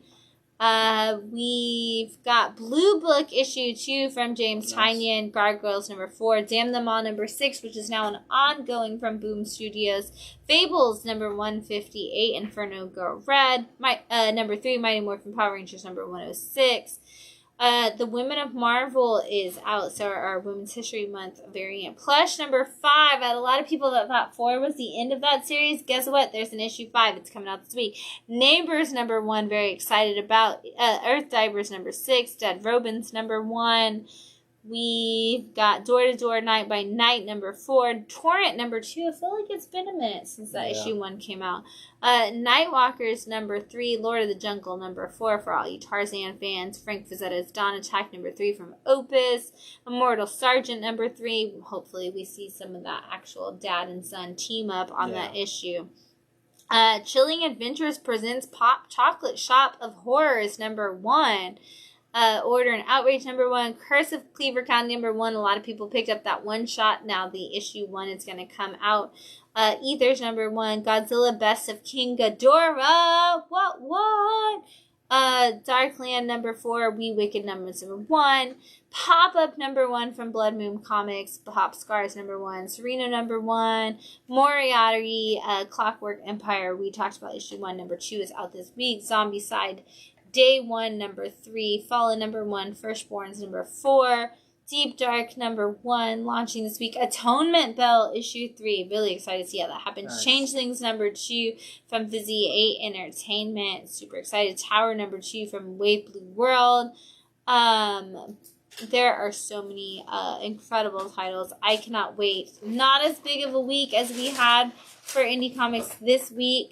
But we're definitely going to see some great titles. I can't wait. It's going to be a fantastic week for new comic books. We will see you in the shop on Wednesday to talk about all of those. Don't forget to check out the Live 5 Wednesday morning for all of your, the top 5 must pickups that week. Otherwise, we'll see you here on Sunday night to wind down your weekend, or we'll see you in shop this Wednesday to talk about new comic books all day long. We can't wait. Don't forget to check out Dark Horse line. It's amazing, and we love it. We'll see you next week at 9 o'clock on Facebook. Bye, everyone.